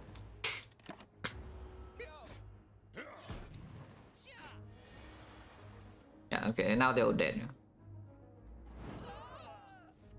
Immolate refunds the energy. And now, of course, we never take damage. Okay, so I feel back the HP we lost in leader. It is freaking Smiling Mask. I mean, I did buy the remove though. I did buy the remove for 75 and 100. That is very good. I did not even actually see the other cards on the screen. I think it was like Inflame Fire Breathing or something. I mean, it is an offering. We pick an offering. That's kind of good. Ow. Okay, not ow.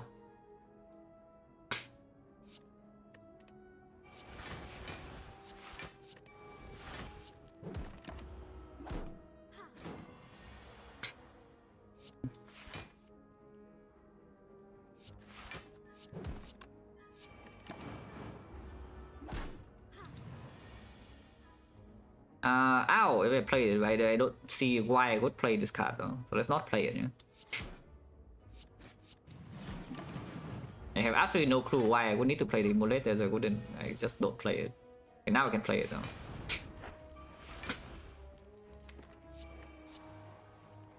Because they're dead.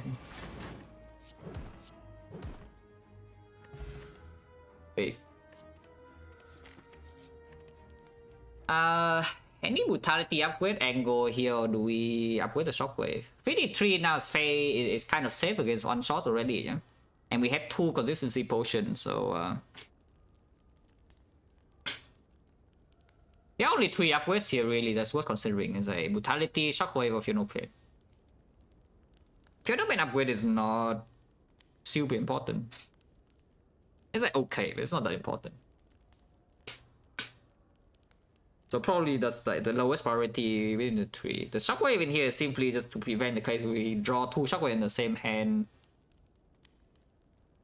Actually no, the actual case that the shockwave prevents that we draw the shockwave plus, but alongside some apparition, you need to play apparitions. And then you only have a shockwave minus in the draw, and then it's not permanently debuffed. That's like the case. Or in the collector fight, you can say that you draw shockwave plus on turn 1, and then you play it, and then the minions are only debuffed with shockwave minus. But we have Gremlin Horn and some combats and some strength and the Immolate in that fight, so it's probably not that important. We also know the pyramid is no longer in the run, yeah? And Snecko in this position I'm not going to pick, so the brutality upgrade is not going to be so bad.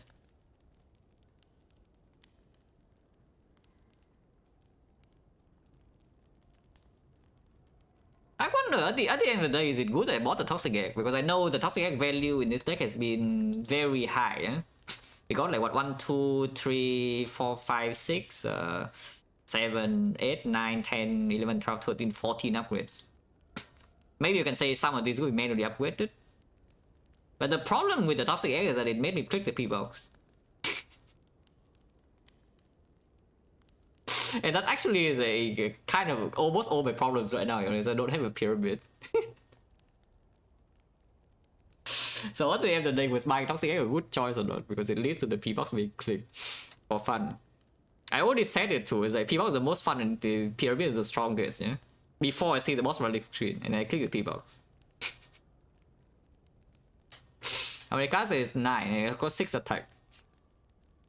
As like all base cards, and I got 6 attacks with these 3 things, like combat, shockwave, brutality.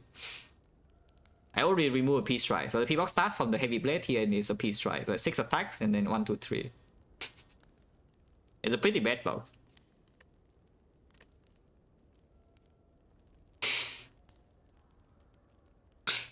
Yeah, probably brutality plus is still stronger, because right now maybe the easiest loss condition, the turn 2 of the Spear and Shield, the hard fight I don't draw or something. Like, what about Peter? You want to know an interesting stat? In the last 3 months or so, yeah, I do not have a single winning run with a Peace Strike. I made sure to remove every single one of them before the run ends. Like all of them. I do not have a single Peace Strike in the run history. You can check my pick rate, you can see Peace Strike is like 0%. Yeah, for the more you can see Peace Strike is not even on the list, yeah. Every other card is like 1 times here, 2 times there, and then like 20 times like this, and the Peace Strike is not found.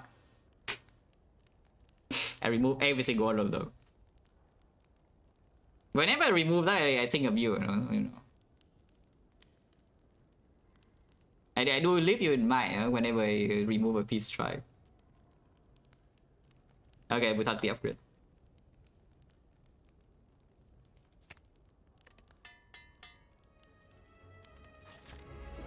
Yeah, if I see Hammer, I think I want brutality plus even. This is exactly why you upgrade the shockwave. I think it's fine, no? There's no need to rush this, right? You can just keep the offering in. So we shockwave, I still play the shockwave for sure, yeah? So we just shockwave and then play cleave. And just leave this in, you can even headbutt the offering or headbutt the apparition later.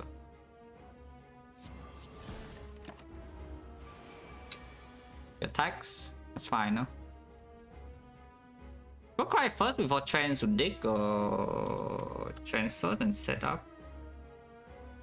If I transfer, we can maybe set up an emulate next turn after shockwave this turn, but not that likely. I think we walk right first. Just like this. It doesn't really matter, I draw into the thing now. Also, I don't even need to play it, but I can play the apparition too. Playing both apparition here prevents the case from the... I don't just want the true grid though. And next turn, even if she attacks again, we're not taking that much. We still draw 6, and there's still this, and there's still this, and there's still this. I just want to play the true grid.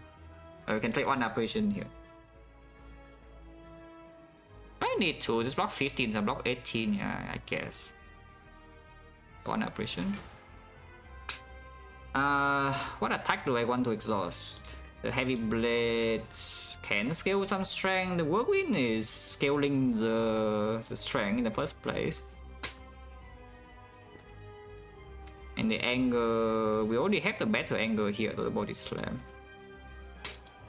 Anger does come with a free attack here this turn, but I don't think I care about this damage. We probably just threw it away the anger immediately then.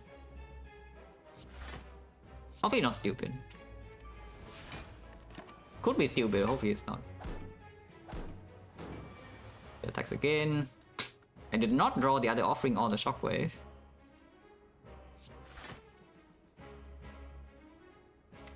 Well, I guess we get hit then. Ow.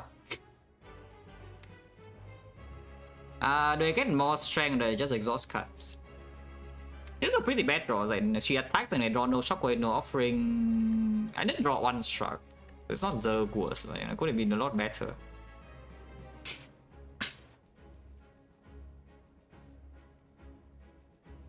So do I get 6 strength or not? Because I could do spot and headbutt the spot, or I can just exhaust the combust.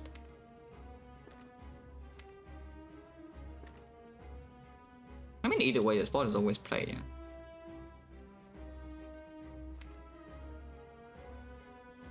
I don't care with the 6 strength really, I just want to draw shockwave next and ideally with armament. So we can armor the shockwave and then 2 turns from now we like go in.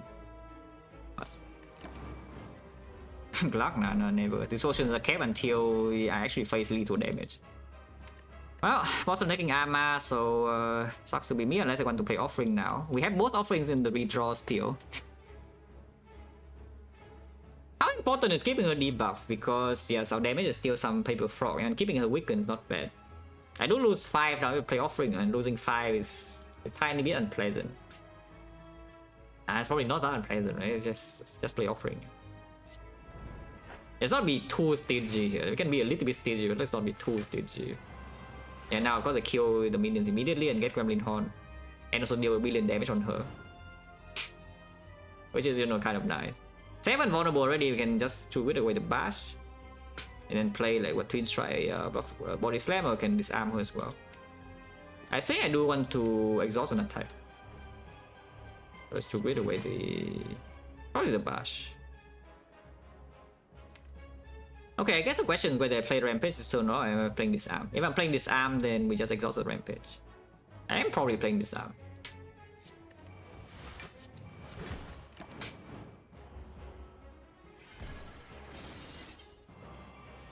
We summon, it doesn't matter too much. Next time we have double apparition, so it can never really be harmed. I don't even care about headbutting emulate though. So what am I even headbutting? I got the headbutt offering. Because cannot do that. I headbutt the body slam or even the spot weakness. What if we just spot weakness and headbutt the spot weakness? And we get 3 more strength. And then intangible 2 turns and she dies. Sure.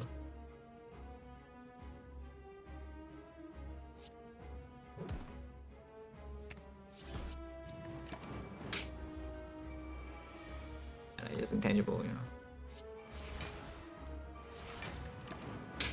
They have one more offering, yeah.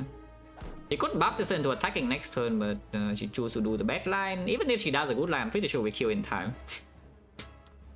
But the only chance she has here to do anything to me is that she buffs this turn into attacking next turn. But now next turn she can never attack and she's like already dead. And she is already dead.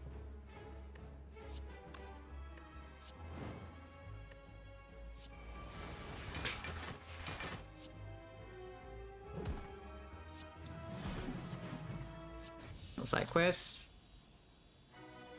I don't know what I would like here. Third offering is kind of nice, but it's not so needed. Maybe a barricade is convenient, or some feet would be convenient too. I mean, that is both operation and offering, so you know, that's probably good. Yeah, it's at least you know, both operation and offering can also be shockwave. That's kind of strong. Or you can take the Reaper. I don't know what for. I guess you can full heal.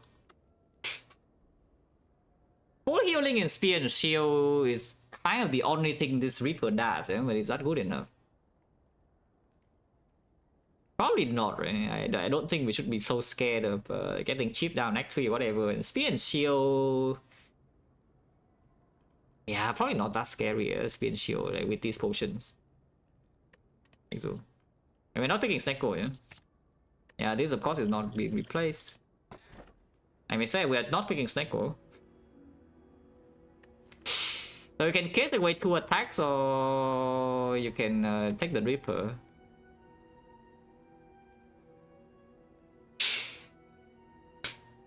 Why do I have a freaking P-box? Imagine this pyramid is so it's incredibly free. You get 4 operations and then empty cage, remove all attacks.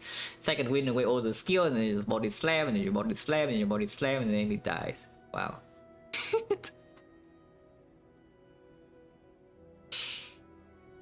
You're offering an really kind of. I don't think we are having trouble in hallway fights at all, though. The question is just whether I have trouble in boss fights. If I take this cage. Because this deck doesn't have like power 2 second win to giga block after we exhaust down, yeah? And the damage output on 3 energy is not actually that high. As you can see in the collector, we take a while to deal damage. Even when the enemy is like vulnerable, we still take a while to deal damage. This Reaper should be completely free. If it somehow is not free, then you know, I guess sucks to be me. Free energy has to be stronger than 2 removes, right? In this deck at this. Yeah, and then first card in Act 3 is a power 2 plus, and immediately the cage is better. No, I'm telling you, it doesn't take that much. I see 1 power 2 and immediately the cage is stronger than the Reaper, 4th energy. That's okay, you can also see a Burning Pact plus, and the 4th energy is stronger as well. Energy.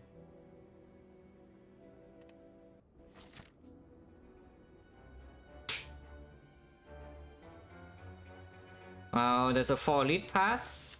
I don't mind. I can also see doing the 3 elite path into the double shop. Because the smiling mass, and you know, we just make our own cage.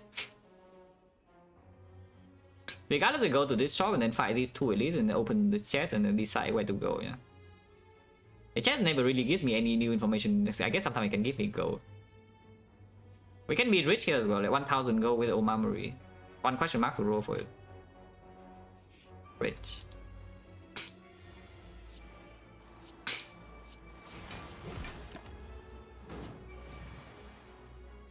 Ow!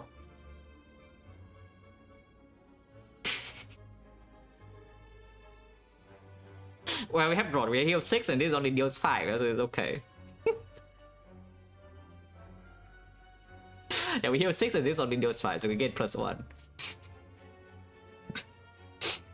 Unless it's dead. I'm pretty sure it's not dead, we can count just in case. This is +3, 51, no, 31, 31 is like 56, and 56, yeah, it's not even close. Ow.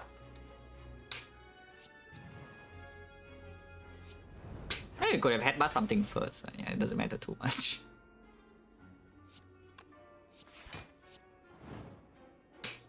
Is that next turn? Is that this turn? But ow. Huh? +2. Rich. Ow! Why does every throw deal damage to me? What the hell? That's like kind of rude. Infinite. Yeah, okay, yeah, infinite. And it's +2. This is probably also +2. I don't see what this enlightenment's doing. We don't care about the heavy blade. Discount, we can just play body slam. And then the blind plus is we have double shockwave and apparition. Why do you care about blind plus? I guess like Awaken 1, you can maybe claim that the blind plus is doing something. I guess the second one we get to 4 structs though, and then in fact you even have a finesse, which I will take for the loop payoff with the body slam. So when we exhaust down, our deck blocks for like what 80 per turn. So what does the awakened one do? It does nothing. Yeah, +2. Unless you're going to tell me it's time for Panacea, because Panacea Battle Trance is like so strong. I mean, it's kind of strong, but you need to draw in the correct order, and we have no other things to use with artifact. I'm not going to pick Flex Plus either in this kind of spot. +2. And this finesse is taken, yeah, that's really, really good. Infinite.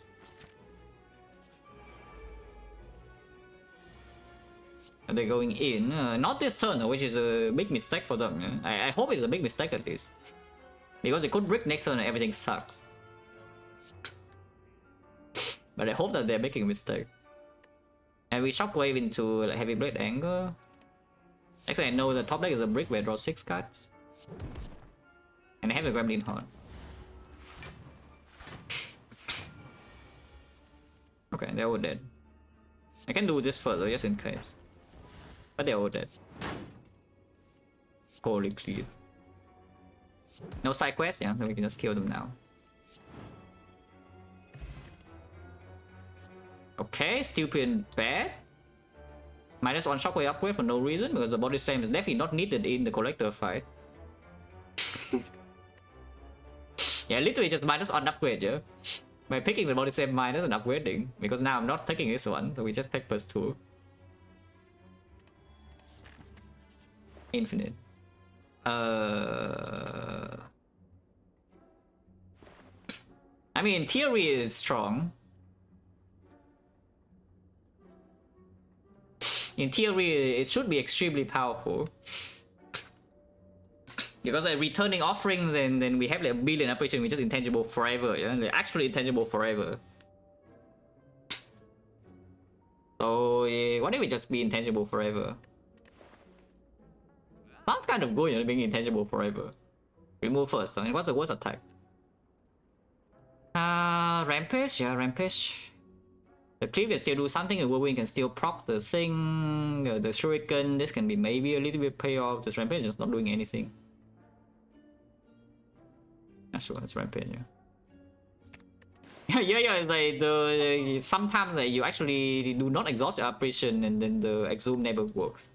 But then this deck has enough offering, you just draw back into an operation anyway. Like, this is just giga powerful, no? I don't see how this Exhume is not like insanely strong, yeah?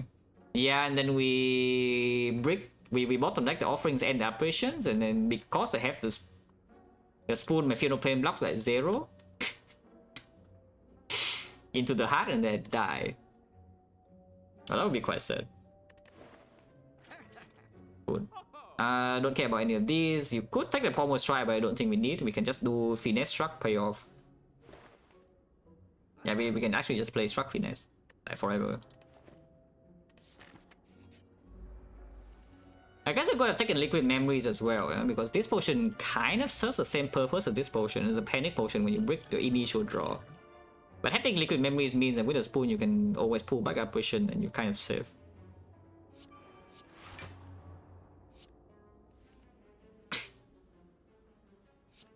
Operation next turn, I guess.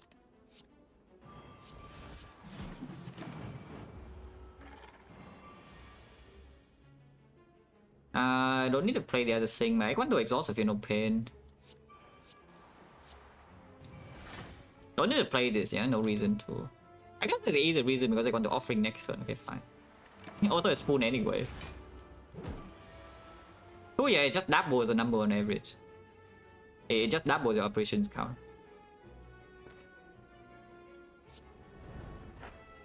And of course when you're intangible, you can keep playing offerings, yeah?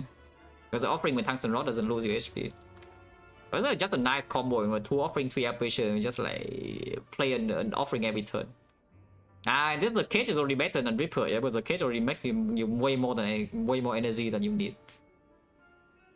And you just draw into offering consistently and you're offering into offering into offering into offering. And then afterwards you already have the finesse payoff for the struck, so 3 base energy no problem.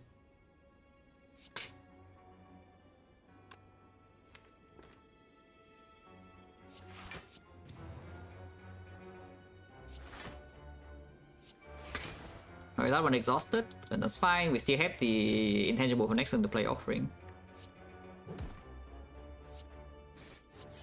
Yeah, wrong order, but I don't actually want to play anger. So maybe it's the correct order.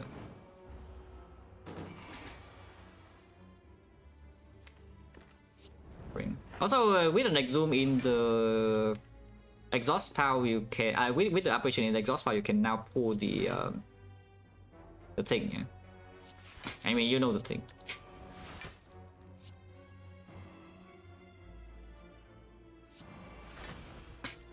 Just second win this or what? I guess like one to keep one struck.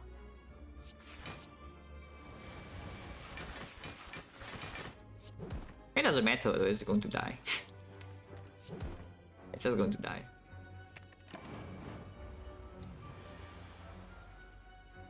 Tangible. Tangible. So once again we have the silent, yeah, we intangible forever, and then we have tungsten rod. It's kind of like you have intangible with after a bit. Yeah, we're just playing the silent. I have no more offering though. I mean, I'm still intangible for like forever, but you know, I have no more offering. I can pull back an offering if I want. Why not? The exhume is gone. But the offering is not gone, so I can offering again.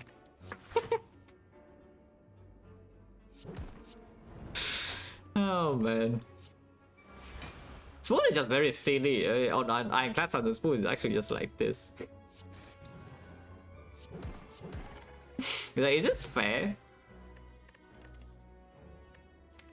Is it fair? Like, why is this allowed? It is fun though, so no. Actually, it's fun because it doesn't happen often. It happens like every time, like the freaking red form and whatever, that it becomes cringe. But this thing happens so rarely that whenever it happens, it actually feels like kind of dies. +2, I don't care about second win. 1 second win is enough in this deck. And second win is kind of a brick in early turns anyway. Oh god. The guy is here again, guys. We don't have an evo. Should I be concerned? Should I trance here even? I kind of feel like I should not trance here. We do have the boot this time, no? We can make progress even when it's intangible. What does transing here do really? I just draw into apparition and I don't do anything. Oh cool. Should I choose with the way the attack or just play it for 24? 24 is not the worst, but redrawing the heavy blades is kind of not good.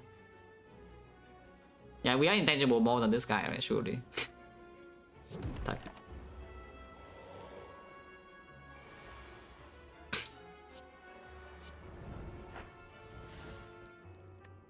What? Oh, that's just rude.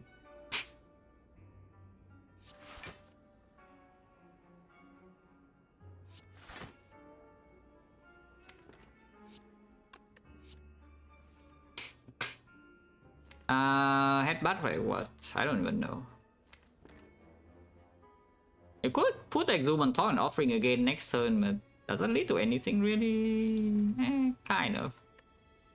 I don't really want to spend Exhume on offering that much though, but we do have another apparition coming. So I guess I could do this and play the apparition again now, huh?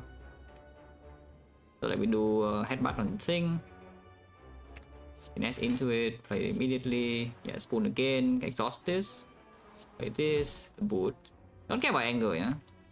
1 strength. Fine, 1 strength. It burns me again. We're still intangible though. And if I don't offering now, then we don't really make damage progress that much. I guess it don't make damage progress that much anyway. Next turn the spot win is always land. If I play offering now, then spot misses. Oh, I guess we can just play attacks. It doesn't live that long anyway, I do these attacks. I want to play this now. I still get my strength. It's like fine. This is the not insignificant damage is 10, but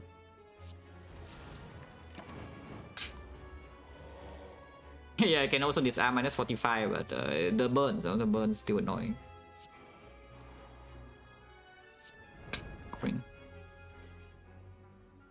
tangible. What weakness? Shockwave doesn't matter. Still have one more operation here in the zoom. It's just play attacks. It's only 5 damage though, but 5 damage is 5 damage.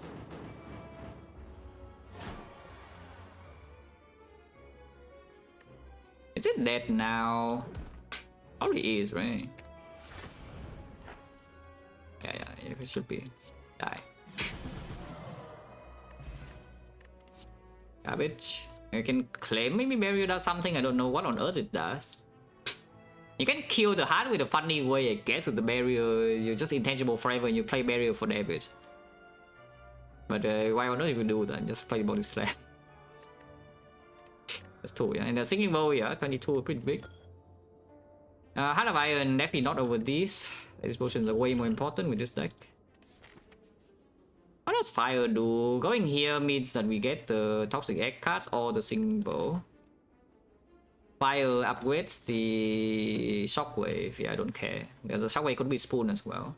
And Field of Pain upgrade right now doesn't matter anymore with the spoon. I like the fire, right? Big. Don't have feet, it's not that big, but big enough. Don't care about this.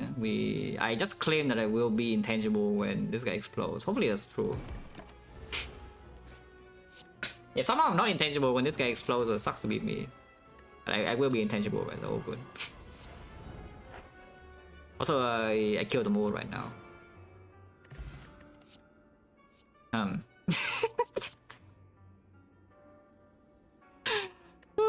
2 more operations, yeah, 2 bad deck. Yeah, 2 more operations to my deck. We cannot exhume though, so you know you don't get this chain forever. But it's still quite a lot of operations. Yeah, you cannot exhume. Oh god. How does this happen? That we draw an exhume on turn 1 here? Oh yeah, it's 4. It is 4. So 4 more intangible, yeah, to my deck. At the same time, I'm getting hit. Ow.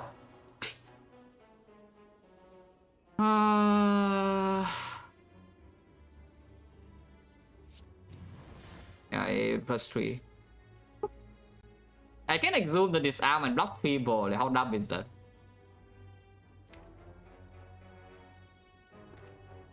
Not that dumb, right? But to like, nah, we are not playing the bad character here. We're playing Ironclad. Like, we're not playing defect. Only the defect dies with this. Damn. Oh, my bad. Now I cannot headbutt. Right, I actually forgot. The disarm could be spoon, and now headbutt would put disarm on top, which I don't want. Well, never mind. No headbutt then. So we don't make any damage progress on dagger. It's just hope it don't break next turn.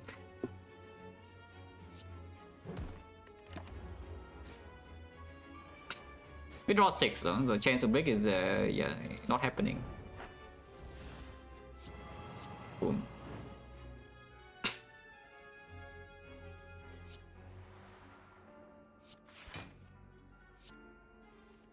I'm telling you, only bad characters break. Yeah? We're not playing a bad character.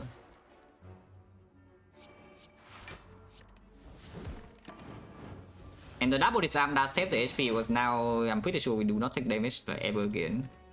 Is that true? Probably is true.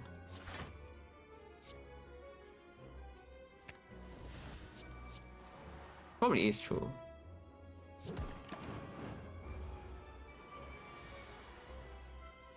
So Watcher, can Watcher be intangible for like 20 turns? We are intangible for like 20 turns, eh? Like, can Watcher do that? Because I don't think so, you know.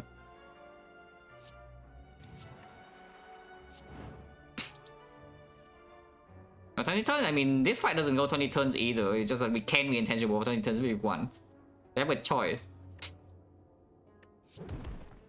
They have a choice. You can choose to be intangible forever, you can also kill the enemy. Garbage. Do I go shop? I mean, I don't have that much going shop, just Smiling Mask, but Smiling Mask here just wins every fight. Probably just Smiling Mask. What? Is it worth 300 gold to buy a strawberry, guys? Can Envy tell me the way that it's worth 300 gold to buy a strawberry? 300. 300. Oh, what can you do? Oh yeah, we go shop, yeah, we go shop. Smiling Mask, I don't care about elite. I guess you could go here and then go this shop because the fire is not good. Sure. But if you see like more buying here, it's a bit better. If you see more buying here is a bit better. If we go here and you get a bit more gold, you could buy, I don't even know, like Frozen Eye or something. Why don't you care about Frozen Eye? More like backup prep, yeah, you can remove and backup prep.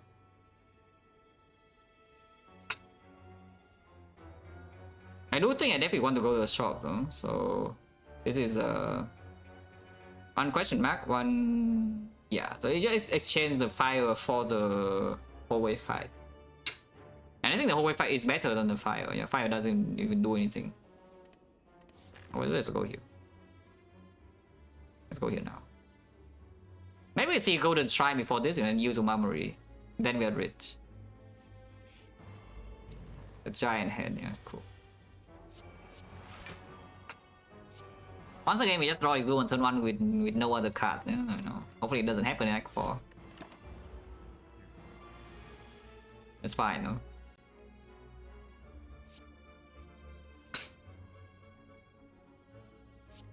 Don't need to be intangible now. Anger sucks. Take it out here.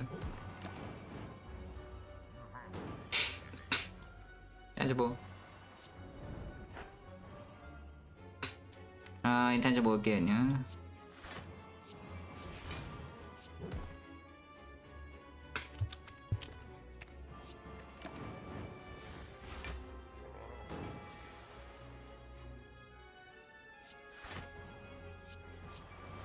One of them exhausted, that's fine.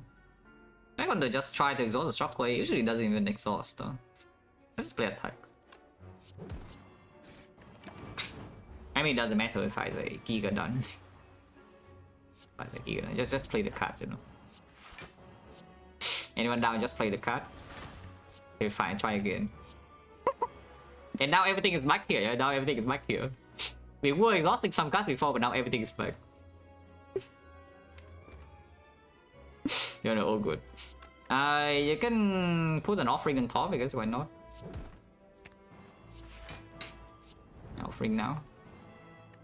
And why not? More intangible. I don't have a body slam here though, which is quite unfortunate. Not sure.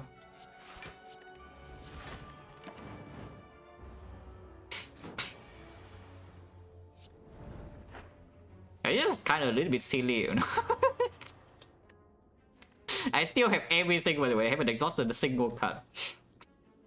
Like all the offerings, all the intangible, all the exhumes, yeah, all in here.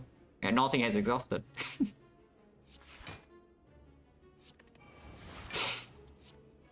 Pretty interesting. Spoon again, yeah? I can play this, I guess. Okay, that one exhausting is actually good. Don't mind that.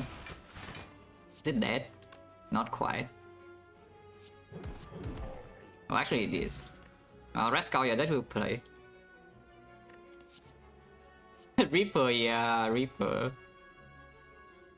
I mean, it's infinite healing, to be fair. It's a freaking Reaper, and then you already have the spot weakness, and they also have the exhume.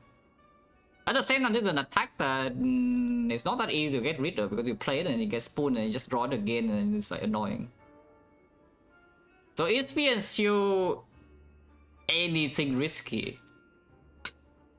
If you think that Spear and Shield can remotely go a little bit wrong, and you maybe should take this so that you enter hard fight with full HP.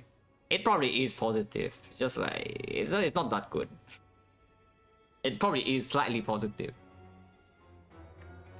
Yeah, it's fine. Reaper. Why not? A transient. Oh no. I wonder what we do in this fight, guys. I really wonder. I really wonder what we will do in this fight.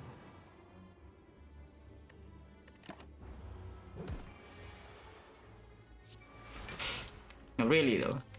What are we going to do?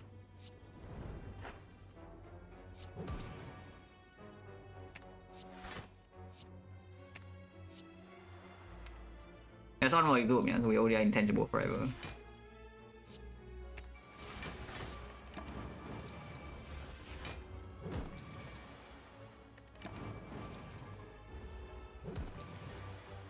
Yeah, I mean we deal damage to combat though, so it's not exactly Giga pacifist, but you know, it's a pacifist enough.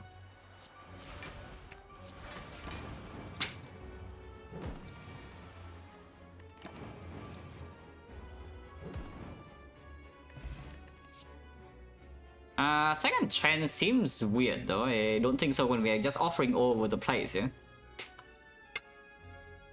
It could stop bricking, it could stop the brick on turn 1 from happening, but at the same time I have Reaper now, so I don't even care. Just have the max HP and we can never die. That's 2. And go here because I want mounting mass for sure.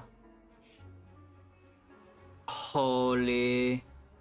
This is Madness Plus, by the way, yeah, and this is Madness with Spoon, so you could make your entire deck 0 cost.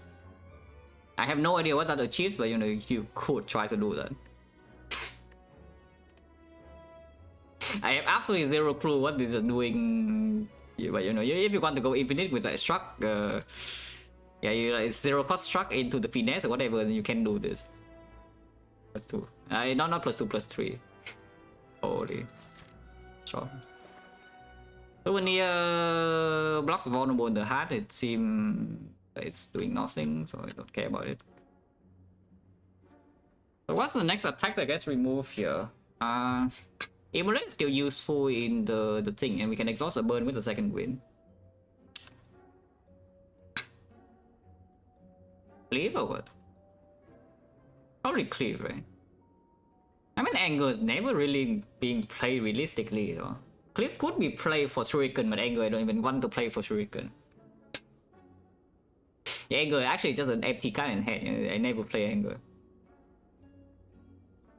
Anger goes first, I think. I think anger goes first.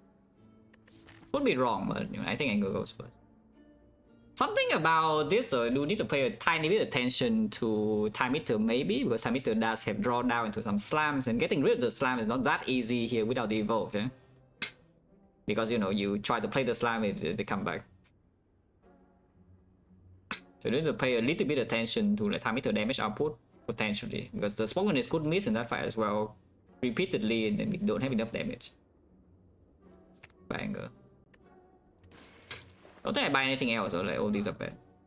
And we just save gold for the X4 shop and buy common relic, shop relic, or just take another remove summoning mask. I mean, we got another old coin, so we cannot complain too much. I did get a different old coin. Holy. Ow. Oh, that's what Reaper is for, yeah? Ow. Changing in 10 here can lead to something very disastrous, so maybe let's not do that.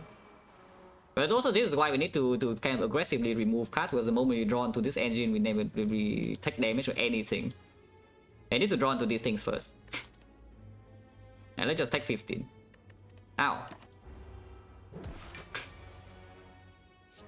I can do the thing.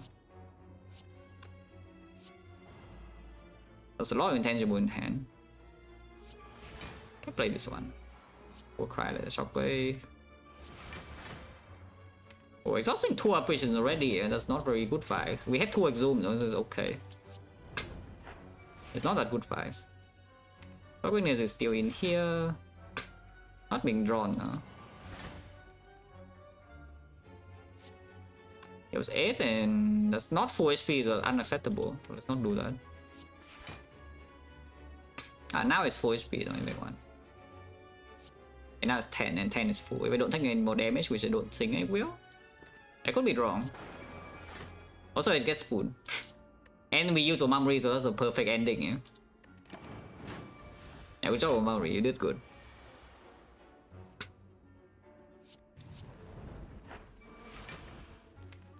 Both offering exhausted though, but we can pull back with 2 exhumes in there still.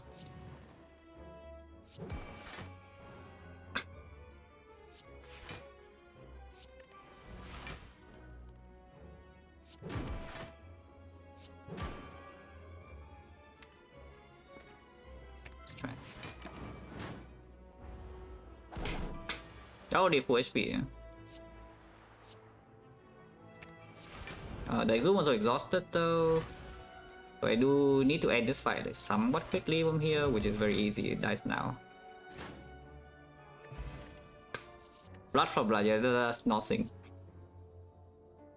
We don't take damage. It could be a zero cost attack in the hard fight where you can ping yourself with Beat of Death, even with Tungsten Rod, but otherwise you don't take damage.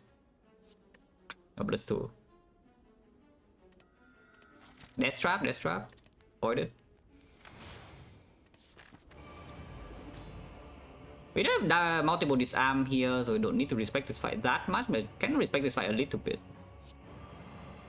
Also, they draw super low HP, so Immolate just kills this immediately, which is kind of nice. One Exum, one thing is already gone though. Actually, both things are gone, like the things. You know the things. We can, however, disarm this multiple times, so it's not so bad. I can Exhume the offering and keep going immediately. I think it's more important than Apparition, yeah, just like play this now. Oh, that also exhausted. Okay, at least that one is Spoon. Probably feel no pain. I don't want to commit NZ yet, it's just Body Slam here. Yeah, Reaper does nothing, thank you, amazing.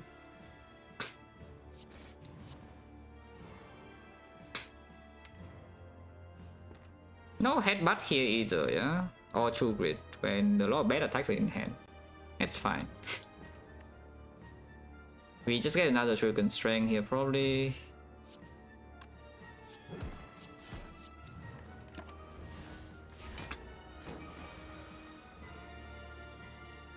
Anyway, you don't even need to play Apparition now, yeah? I mean, if I draw both, then maybe I do play both. Okay, fine. Yeah, and they both are Spoon, so we still have a lot of resources in the tank here. Can exhaust this combat, so get the strength.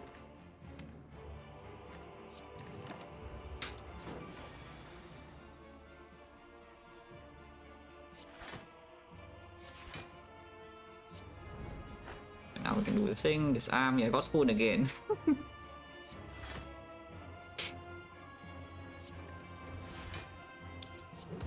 Hey, but too great.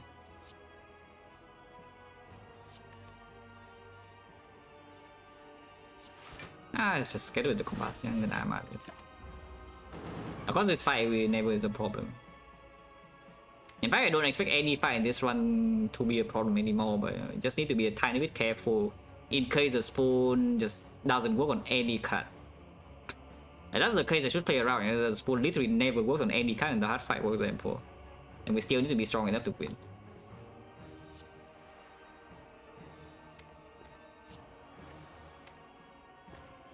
I think I get the offering and not the app. And yeah, they got Spoon anyway.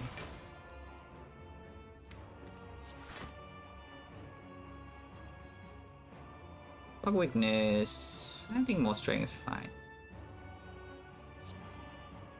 I didn't want to really Spoon that, but it's fine. It's not that bad.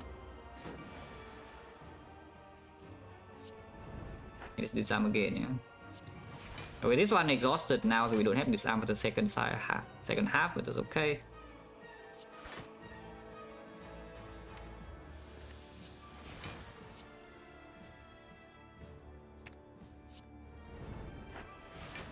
So now we can start exhausting with the garbage cards. So great. I can win all this now. I don't need more strength, I don't think.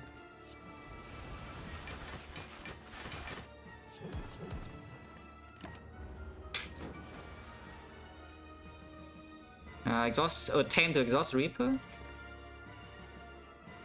Heavy Blade is like quite a lot of damage here at the same time as that's not needed.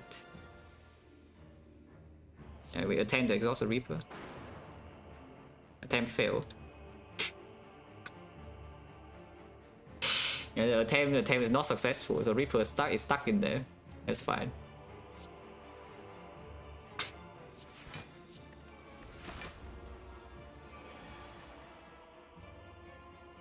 I can just like zoom for this out if you want, but do offering too. We have no more. Actually, we still have one apparition. Exhume exhausted now, no? So we are starting to run out of resources after I don't know how many turns. And we are beginning to run out of resources here. So better be careful. This guy is going in soon. This guy is going in very soon, guys.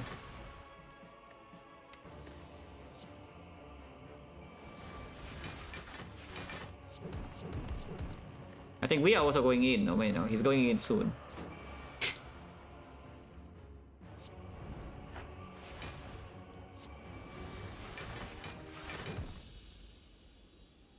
Time Eater is definitely more annoying, so we didn't get the annoying fight. Not that any fight is difficult, yeah, but Time Eater is definitely more annoying. Ow! We have Reapers, oh good. Got exhausted though, that's quite sad. I can pull it back, but probably just put it next turn. I really don't care, yeah. Get rid of the Immolate. Let's play Reaper now.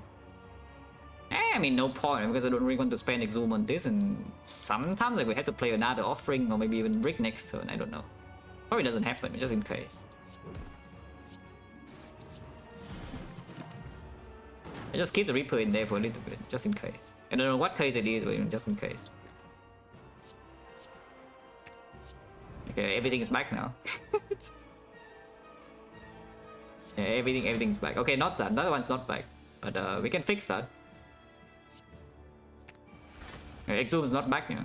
Oh, that's not back either. Okay. The main resource in the deck, of course, is Exhume. Like when the Exhume start exhausting, that is when. Yeah, when the Exhume start exhausting, that's actually when you run out of stuff. I think both Exhumes are gone. Actually, no, only one. We still have one Exhume. Fine.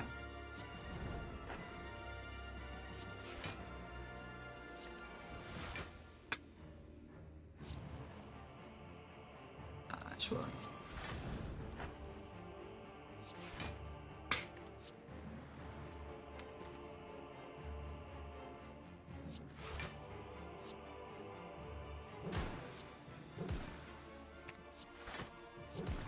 Fine.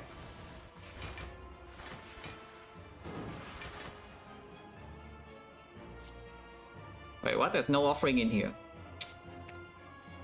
It's fine. We pull back one operation. I thought it was an offering, which is why I played that, but it doesn't matter. Second win, yeah, doesn't matter. Play Compass. Can play Whirlwind. Can exhaust Reaper as well. We are going to not lose any more HP from this point. Fine. Also, it doesn't even exhaust.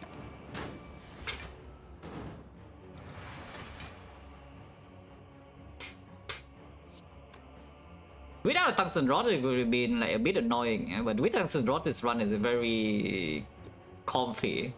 You can just play your cards. You can actually just play all your cards and you never lose HP. Oh, thank you, Rod. Thank you, Rod. Did great.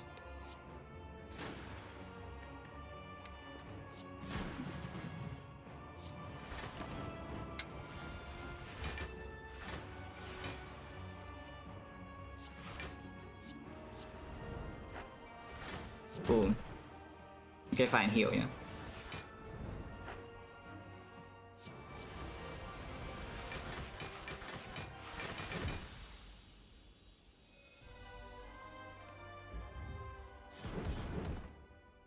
And we have like almost normal Ironclad HP already, like back to 71.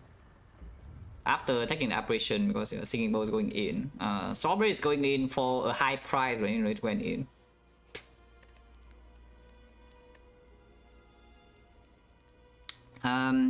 Probably the only thing that makes sense here is the Shockwave. I could see Sparkling is sometimes making sense, but probably not. If you don't pain, it doesn't matter. Probably just a Shockwave. Remove. A Barricade. Does that do anything? I mean, I guess it's pretty strong. It also doesn't do anything, no? On the other hand, like, it breaks me in early turns and this just doesn't break me. The barricade is very convenient.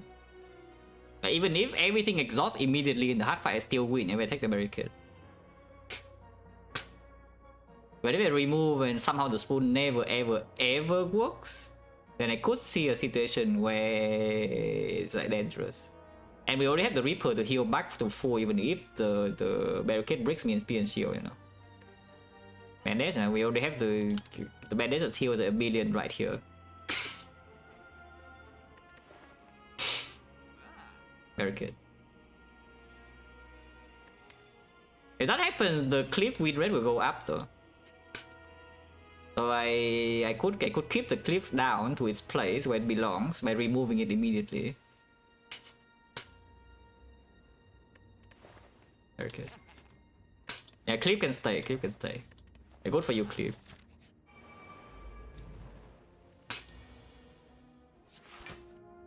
Ow.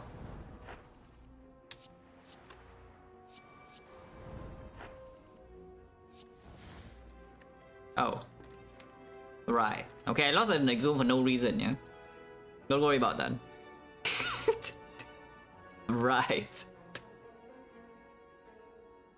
Yeah, don't worry about it. It's okay.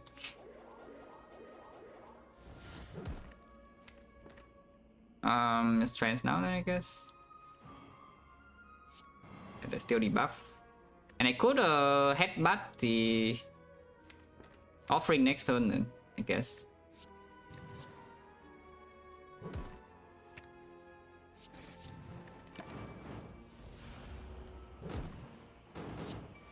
Yeah, the exhume was offered, you know.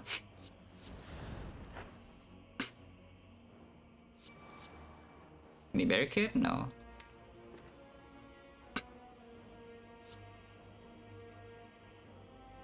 I mean, you could just put this on top.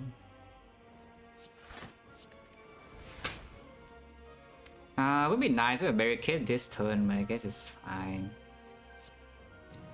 I don't even know what that does, but you know, it did something. I could also just play the operation now, huh? That's probably better.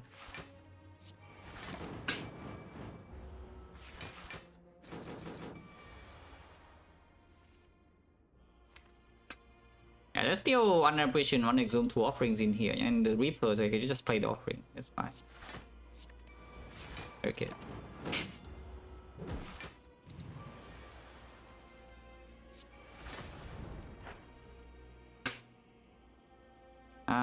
More intangible. Oh.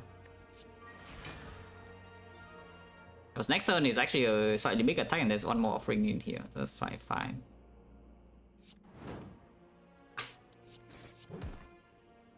It's not actually a big attack by the way because this guy's dead.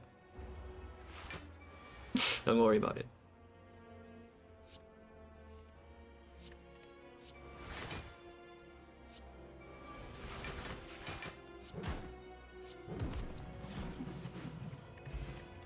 That is definitely needed. Without this, we are done for. But now that we have this, we are safe. Yeah? It's still chaos versus power potion. Power potion, what does it do? Like that doesn't even do anything. Corruption, I guess, is nice and all, but I don't really care. Even form doesn't matter. Another head barricade, we just store block with body slam, so my damage is not even slow. Yeah.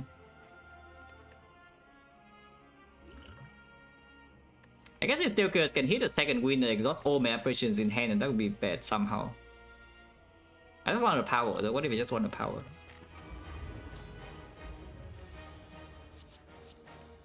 What if you just want a power, guys? Ow! Okay, I can open this first. Or you can wait for the armbands, but I don't care, yeah? Just see the power now. Are you? Evolve, yeah, Evolve's pretty good. Evolve's pretty good.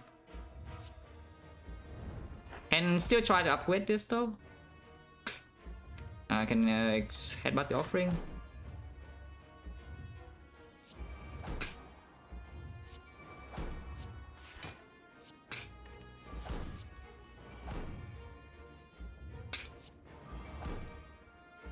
Oh, you can play operation here and headbutt the operation, but I think we just headbutt offering. Yeah?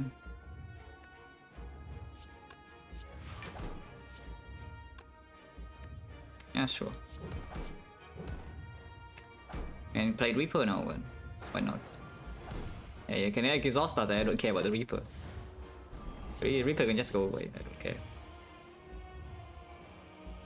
Tangible. Tangible. Okay, I have nothing to exhume this time. Okay, I paid attention. I learned from the spear and shield fight. So I do not play this exhume because I know there's nothing here.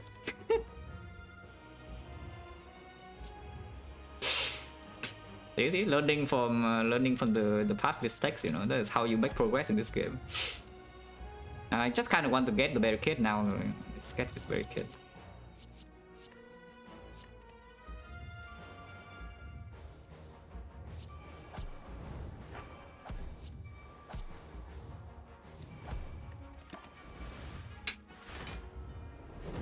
I was doing 0, yeah? So don't need to keep being intangible because I'm already intangible, but I can play it anyway. I can play it anyway. Another shockwave.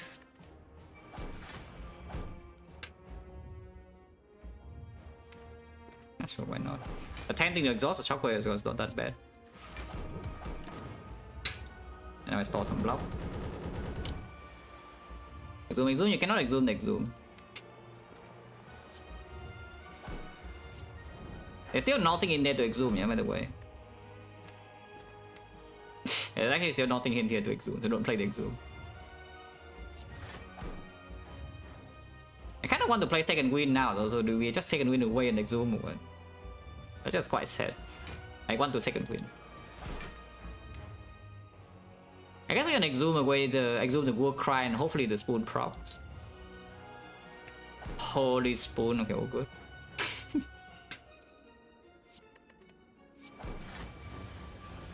And here's the barricade, yeah? It's not actually to store block, by the way, the barricade is here in order for the body slam to be our attack. It's the most convenient attack out there, the spoon. The body slam. Because this fight is the geek over, the HUD doesn't get to do anything. It doesn't get to play the game. I get to play the game, but the HUD doesn't get to play the game. I'm still intangible. Of course I'm intangible next cycle too.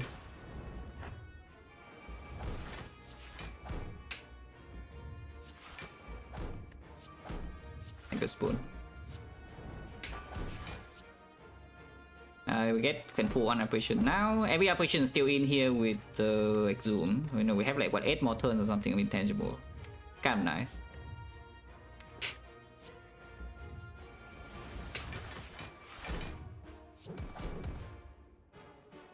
There's no true wit in here, so I don't even know what I pull. Like this or what? I don't know. See, why do you want until now to say GG? We cannot lose this one. It's actually impossible unless I press enter like 3 times or something. We cannot die this Act 4. There's a effectively 0 chance. If I somehow manage to die in this Act 4 without pressing enter randomly, I should probably buy a lottery ticket.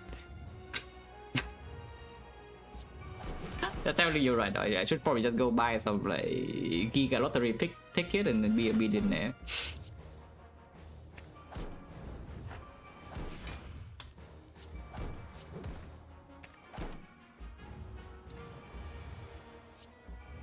We still have like I don't even know how many turns of intangible. Yeah, I think I had all 3 operations still not exhausted, and we have like 1 exhume or something. So you know, all good.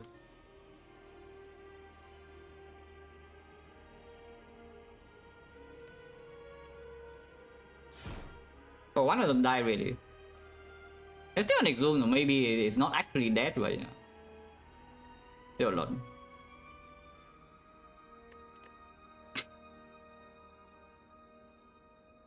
I mean, yeah, buying toxic egg, and I just say it, right? It's like we take the riskier action in Act 1, yeah? Because that is when the Burning Blood still plays and it's into Hexagons.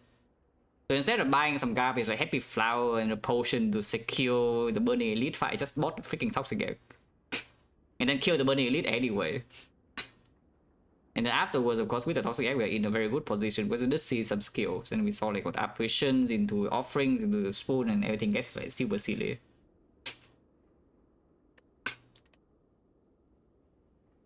The pyramid, kind of wins instantly though, man, you know. It's not that we're losing either, so it's fine.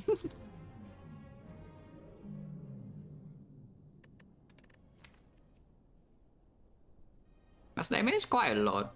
Yeah, 194. Quite a lot. Most of this damage is self-inflicted. It's from the brutality, it's from the combat, it's from the offering. Like almost all of this damage is just me playing my own cards. And then get hit. But it's still a pretty significant amount. And not that it matters because we have Reaper at the end of the day. I got a Reaper somewhere here. But yeah, it's convenient. Very convenient.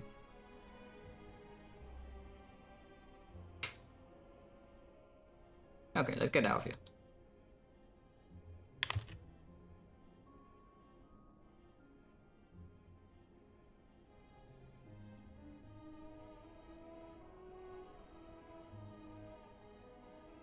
So first relic, I bought it though. But look at this shop. The situation is that Burning Elite is literally in 2 floors, eh? And the only thing I have is the Fear Pot. My deck is like this, so the Fear Pot is not even that strong. I mean, I just buy it though. Because the Immolate is on sale, they can just buy that in the Immolate and ignore the potions. And the Burning Sentry did hurt quite a bit. I think we took 31 damage in that fight. And they needed to rest over upgrading Immolate. But trading the Immolate upgrade for the Toxic Egg, they did say that the Happy Flower value is not that high if your deck is not good. So you buy this Magic Flower, you buy this Happy Flower, I do see that it's a lot more likely that you run Spirals downwards. But like this, you are kind of front loading the danger here a little bit, yeah? But the danger is not that much because you do have the Immolate and the Fear Pot still to the north is not threatening. The sentries are not so threatening. Because the damage is kind of kept out with the Immolate in your deck here. We took quite a lot, but you know, cannot take that much more than this with the Immolate in the deck. And the lack of lead, we did the Shockwave into some spot weakness. So I just hope that we don't go into here and die from 60 or something. And then here you can rest to recover because your skills come green. And then of course, after getting our back one, the position is very good. Even if I click this relic and it breaks, you know, the position goes still very good. Kirmit wins instantly somewhere here. Yeah, probably this floor. Yeah, this floor Kirmit already wins. You see a second win, yeah, okay, GG. But the P-Box needed to wait a little bit longer. When did this run become like insanely winning? Of course here, but I think it's even earlier than that, yeah. Maybe here, right? When we see a second offering, it's probably when. It's probably when I know that I have made it through Act 2 safely, and we have a second offering with the Operation Plus. And this is probably when the run is extremely hard to lose. Without obvious, very obvious big misplays. And of course here it just becomes a it's stupid. Yeah, when you get to this point, it just becomes stupid. Okay, let's get out of here.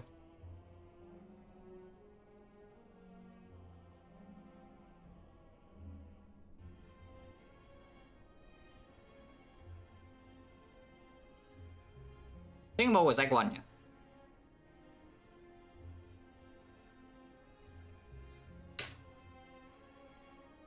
Thanks for watching, guys, as always. See you.